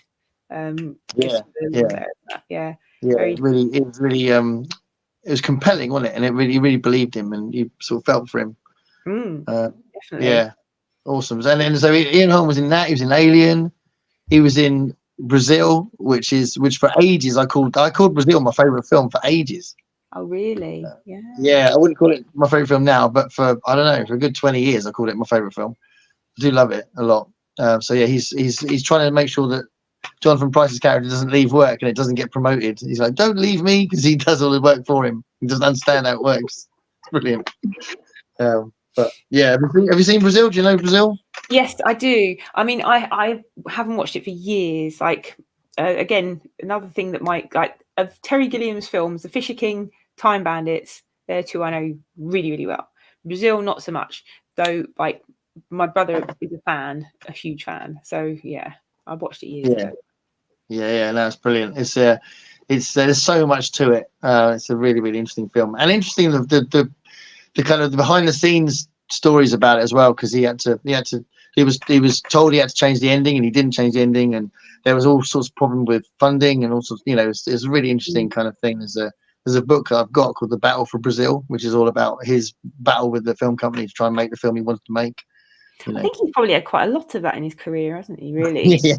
Yeah, because he kept going over budget with everything he did. You know, Baron Munchausen that was crazy. I think like with Baron Munchausen, he was like millions over the budget after a couple of months. You know, and they're like, "What are you doing?" He's like, "What about the whole Don Quixote film?" But it's like end up making a film of him making the film and not making the film. Very Charlie Kaufman. The man, that was the Man from La Mancha, isn't it? And that was that film. And, like, and there's that bit in it where the entire set gets destroyed by rain, isn't it? It's just like very. This is the thing. I think he's had a very. Obviously, he's got a very visionary, and wants that vision to bring that vision to, to the screen. Yeah. And I think doesn't want to compromise on it. Yeah. So I think he's had a very a career of challenging. But also, if you think about it, other directors would have just made everything CGI, right? But he would have built all those sets, and it would have been a very expensive endeavor, right? Which I think that's probably part of it, isn't it? Yeah. But yeah, he's also in that case. But he does say, doesn't he? I know where to get it if you want it. I know where to get it if you want it. There's plenty of it around the back or something. Don't worry, he's mad, sir. Right, okay, so let's finish this off with a couple of comments. So Peter the Book Lover says, "Thank you for making this, because I love talking about music." Yeah, that's the thing. This whole series of videos we're going to be doing with different people is about the fact that we all love talking about films. It's awesome, isn't it, Jack? Cool. Yeah, exactly. It's been perfect. I've really enjoyed it. I was looking forward to chatting, and it's been awesome. Yeah, I had a lot of good time watching movies in my lifetime. Absolutely, yeah. I mean, that's the thing. I think we love talking about books. That's why we've got BookTube channels. But with movies, they're quite immediate. They're quite lots of people have seen lots of films. They're very easy to talk about, isn't it? When you're talking about a book, you're probably talking about a book that someone else hasn't read. With a film, if you're talking about like Terminator 2 and Labyrinth and Life of Brian, everybody's seen those films. Yeah. So it's nice to kind of like get together and just go, how cool was this? Yeah, it was so awesome. And I was a bit worried that I'd be like, I've picked some very popular or basic films, but actually they are popular, but for a reason, right? They're good films, Absolutely, yeah. Well, you can only pick 10. I mean, if you picked 100, then there might be some obscure ones in there, right? But 10, you're gonna have to pick stuff that are that good, and if they're that good, they're probably famous, isn't it? So we've got a Twilight Zone reference here. So you probably know, Jack, I'm a big Twilight Zone fan. Nervous Man in $4 Rum. I watched that a couple of weeks ago. Brilliant episode. Great face acting in that. The term now. You're going to notice it now, because good face actor. I tell you what, talking about like with what Medium John Silver's saying, the face acting in the Twilight Zone is incredible. I mean, one of the things I love saying on the videos I'm doing about these episodes, but I've always said it. I've always remembered it from when I first saw it. The quality of the acting in that original series from the first 5 seasons of 59-64, the acting is insane. I mean, they do get good performances from William Shatner, which is quite cool. That's a feat. But there's so many episodes where it's like 2 characters, and some where it's just pretty much 1 character, and the acting is so good. I keep getting blown away by that. So because I'm rewatching them now, I've watched 107 episodes since Christmas. Wow. See, I've watched a few of the older ones when I was younger, but I just remember Twilight Zone, the movie. You remember that? I'm going to be doing a video on that. When am I doing that? Probably after I've got. Basically, I've scheduled all of these videos that are all scheduled up. So I've got to do my part 18. So on the channel, you've only seen 2 so far, but part 18 is going to be filmed this weekend. So probably start tomorrow, which is into season 4. That will be shown in May 2025, because part 17 is April 2025. So unless I start getting impatient and just putting them in 2-week breaks, that's the idea. So it's like once a month. Yeah. And then I was going to do. Once I've done all of them, so 26 videos. I was going to do Twilight Zone the movie, and I can't wait to do that because I've got loads to say about the movie, and part of it is defending it because one, it gets really ignored. I think it's really underrated. But it's all got complicated by the big court case because 3 people died on set. Do you know about that? Yeah, I know it was kind of a cursed film, isn't it? One of those it's cursed. Yeah. Like he was in the Twilight Zone. No, yeah, John Landis was in court for years because of the first segment. Right. And Jennifer Jason Leigh's dad, Vic Morrow, he died. So Jennifer Jason Leigh won't work with John Landis or a few other people that were involved in the film. She just won't work with him. Really? She blames them for her father's death. Yeah. Goodness. And 2 Vietnamese children were killed as well in that accident. So it was a horrific thing, and it was a major cock up. And obviously you have to go through the process and stuff, but it seems to be that's what people talk about and not actually about the film, you know. Yeah. And there's loads of things you can say about the film. And I love the top and tail bits with Dan Aykroyd. Those bits are really cool. And I like the fact that they remade some of the classic stories in it. The directors they chose are really interesting. You know, you had John Landis, Steven Spielberg, Joe Dante, and George Miller from Mad Max, you know. And it's a very ambitious project in lots of ways, isn't it? Yeah. So yeah. Yeah, absolutely. Yeah. So so lots of I remember it. I remember watching it, but I have like vague memories of it, you know. So yeah. Interesting. Yeah, I've seen it quite a few times now. But I want to rewatch it again before I do a video on it. But I do have I could say a lot already without rewatching it. But yeah, really interesting and much underrated film, I think. Much better than people say. And so, and also like just an interesting, like I said, the interesting concept of it all. Talking about John Landis as well, I could go on about that as well. American Werewolf in London. Yeah, I love that film so much. That's my second favorite horror film, American Werewolf in London. I also had the Blues Brothers on my list, actually. Okay, yeah. On my list. I love that. Yeah, all the music with that as well, didn't you? So you'd have on the desert island, you'd be able to rewatch the film, all the comedy and stuff, but then you get the songs as well. Yes, exactly. Good songs, good performances. There's no well, you have got Labyrinth, you have got that as a musical, but that's the only musical, isn't it? It is, but it wouldn't be my only musical. I do love a good musical. I actually was going to put on a Doris Day film, and I do love a Doris Day film. I do love Doris Day. Talking about honourable mentions for actors. Yeah, another one. So I'm we're going to see. So we ended up. Again, ended up being what? Oh, my mum was a huge fan, so we ended up being big fans. Oh yeah. No, she's amazing actually. Again, I think quite underrated because she's just seen as, I don't know, is she seen as a pin-up or is it just a? More like the girl next door, wasn't she? She was all very. Yeah, I nearly said that. But what does that really mean? What does that mean as far as reputation? Is she seen as a good actor?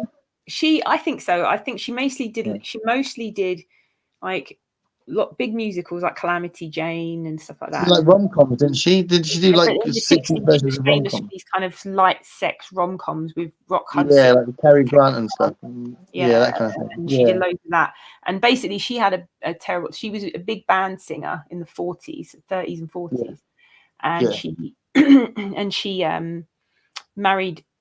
She was married a few times, and the first husband, I think, was abusive, but also ripped her off. Or was it? I can't remember which one of them. One of them was like an alcoholic and basically ripped off all her money. So she ended up doing loads of work and then having the Doris Day show, but she was broke.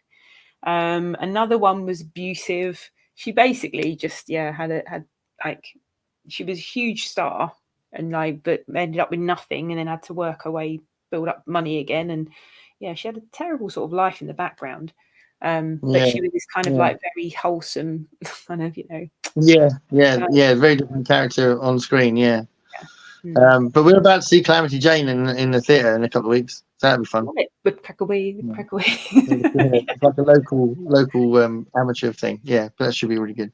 Very good. Yeah, she's brilliant in that. Oh, I love it. Yeah, and they've got some great songs, and she's just got an amazing voice.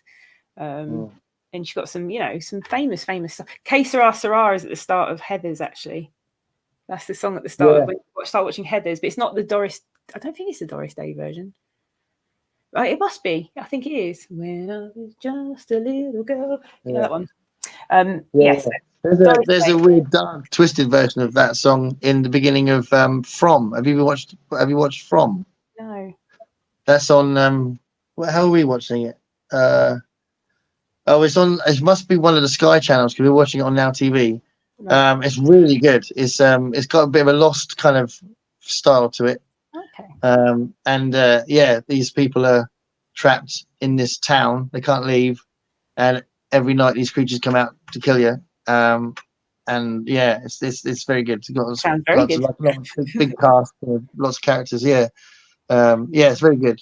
Yeah, really, like, as in we binge watched it. It was that good. We watched it like loads. So yeah, we're hoping season 3 will come out. But yeah, oh yeah, we've got another comment here. Brilliant. Doris Day in Hitchcock's The Man Who Knew Too Much. That's right. She's in Hitchcock. Yeah. I didn't know she was in a Hitchcock film. That's pretty cool. She's in that. She's also in a she's done a few dramatic roles, and she's very good in them. But she's just mainly known for light comedy. But my favourite films of hers are there's a couple of films she did. They're very wholesome. Early America, like early 1900s America. By the Light of the Silvery Moon and On Moonlight Bay, they're called, and they're like a couple of they're a film and its sequel. They're very wholesome but lovely. Her and Gordon McRae, really good, really good. Nice kind of if you're home with the flu and it comes on the TV, it's nice to watch. There's a thing in there like about films that like I'd say sort of Sunday afternoon films that I would have seen as a kid. Like I watched loads of westerns like that. You know, I got into westerns for a while for that kind of thing, like just chilling out after your Sunday roast and just watching a film on BBC Two or something. Definitely I definitely have a really clear memory of that. And I think out of the two things that were offered to you, I preferred the westerns to the war films. No, it's westerns or war films on a Sunday, wasn't it? These westerns or war films. We were always westerns in our house as well. That kind of switch your brain off and watch some people being heroic. Yeah, my mum and dad were big Western fans because they obviously when they grew up that was the big thing was westerns. So well, I don't know if this is weird. It can't be weird, but I'm a big Kirk Douglas fan and Michael Douglas, but I think probably especially Kirk Douglas. When I was a kid, I really, really liked him. I was like, oh, he's the coolest thing ever. I really liked Kirk Douglas, and I love the fact he had such a long life. He seemed to have a really good, wasn't he? Life. Yeah. And he was so close to Michael. Like he'd have like show like. He was really cool though. He was one of the few actors who would, when the whole like McCarthy and things going on, he would act in like he wouldn't. Like he was one of the people who would like continue to act or champion the work of certain writers or whatever. If I remember, there's something quite cool about him that he's quite. No, he did things like that. There was because he really wanted to put on. He was the original. Oh, I nearly said his name then. McRae. I nearly said him. The Jack Nicholson character in One of the Floating Cuckoo's Nest. Nearly had his name. McMurphy. Okay. McMurphy, there we go. So that was the character when I said to Christian Slater. So he played the original McMurphy in the theatre show. Right. And then when because Michael Douglas is a producer of the film One Flew Over the Cuckoo's Nest, and he took over the rights because they both wanted it to be made, and they made a decision that at this point Kirk Douglas was too old to play McMurphy. Yeah, but he really wanted to, and he wanted to, and he really felt passionately about that film. And obviously, the film is against McCarthyism; it's against that regime, that era. Nurse Ratchet's, making I just remember them, reading like really cool stuff about him as a person, like quite a stand-up guy, Yeah. And there's a really cool thing I saw. I sometimes just look for interviews with actors and stuff, and I thought, oh, what kind of stuff's on YouTube with Kirk Douglas? And I saw him in an interview talking about John Wayne. And obviously John Wayne was quite right wing, wasn't he? Very. And my mum was a massive John Wayne fan when she was a kid. So like he was like, oh, John Wayne. And he was just, when I hear about the stories about John Wayne now, I'm just like, Yeah. And I just think one of the really coolest things in this interview is just showed you Kirk Douglas's character. He said the interviewer, I can't remember, it was Michael Aspel or something, said to him, "Can you tell me what you think of John Wayne? Because you worked with him in his last film, and I get the impression you're quite different people. So what do you think of John Wayne?" And he said, "This is what I'll tell you about John Wayne. We are poles apart as far as our ideas about life and people or whatever. We couldn't be further apart. But he has the best work ethic I've ever met, and he gets there on time, and he does a job brilliantly, and he's absolutely committed to acting, and I've got a lot of respect for that." Yeah. And I thought that was cool. Do you know what I mean? He found a way of saying something ideological differences, but you can still respect the person as a, you know. Yeah. But actually, I would have put a John Wayne film on here actually, because one of the other films I love is The Quiet Man, which okay. Because my family are Irish as well. I think if you've got an Irish background, it's one of those films that people like. Is, you know, it's just a great, like, it was a B movie when it was made, like really made for next to no money. It was kind of like made for the love of making the film, and Maureen O'Hara, John Wayne, and it's just this tiny film about this tiny village in Ireland, and it's a great film. It's a really lovely film, and obviously, like, my parents loved it, and like I think I had friends when I was growing up who had Irish parents of around the same age, and they were like, "Oh yeah, The Quiet Man, yeah, we know all the lines from it," you know, kind of thing. I haven't seen The Quiet Man, so it's so so I should look out for it. It's a great film. It's a very good film. That's cool. Right, I think we should leave it there because the comments have stopped. Our numbers have gone down as far as who's watching, and we've done our 10. Yeah, I'm teaching at 8 o'clock in the morning. You're teaching on a Sunday? Tutoring. Yeah, I've got a student who needs a bit of extra lessons, so. Oh, cool. I don't normally do weekends, but I'm just doing it as a favour. And also, I'm starting jury service on Monday, so I'm going to have to do a few lessons in the weekend. Said about jury service, yeah. I've never been called to jury service, but it's quite a unique experience, right? Yeah, it's my second time I've done it, and I don't know why people, because you always hear some people, "I've never done it," and you're like, "Why am I doing it twice then?" Yeah, I've never done it. I feel like I've been left out here. You know, it's like, what? My opinion's very important. What? It's interesting. My partner's like, "Oh, you're on a goody two shoes list somewhere, clearly." Yeah. Someone thinks that you're intelligent and can make a reasoned argument in a court situation. Let's get her in. She's a goody two shoes. Yeah, that's a good point. I think maybe I've done enough publicly for people to say, "Don't let him do jury service." They've Googled you. See me at the Beaming shows talking absolute shit between the songs. That's what it is. I talk absolute nonsense between the songs, chat. You wouldn't know that yet. You got to have some patter, though, right? You got to have the patter. Yeah, there's the moments between my songs are quite long sometimes, because I'll be like, if people come up to me in the break, go, "Oh, you should be a stand-up comedian," you know, and then there'll be the drummer behind me rolling his eyes, going, "Oh my god, give me strength." Cool. But yeah, so, there we go. Anyway, thanks for watching, anybody that's still here. If you're watching this on the replay, thanks for tuning in and for getting to this point, because we're 3 hours and 15 minutes in. But we had a really cool chat about movies. I'm hoping that you can relate to some of that. Please put in the comments anything else that you've wanted to say in the replay, you know, if you haven't been able to say in the live chat.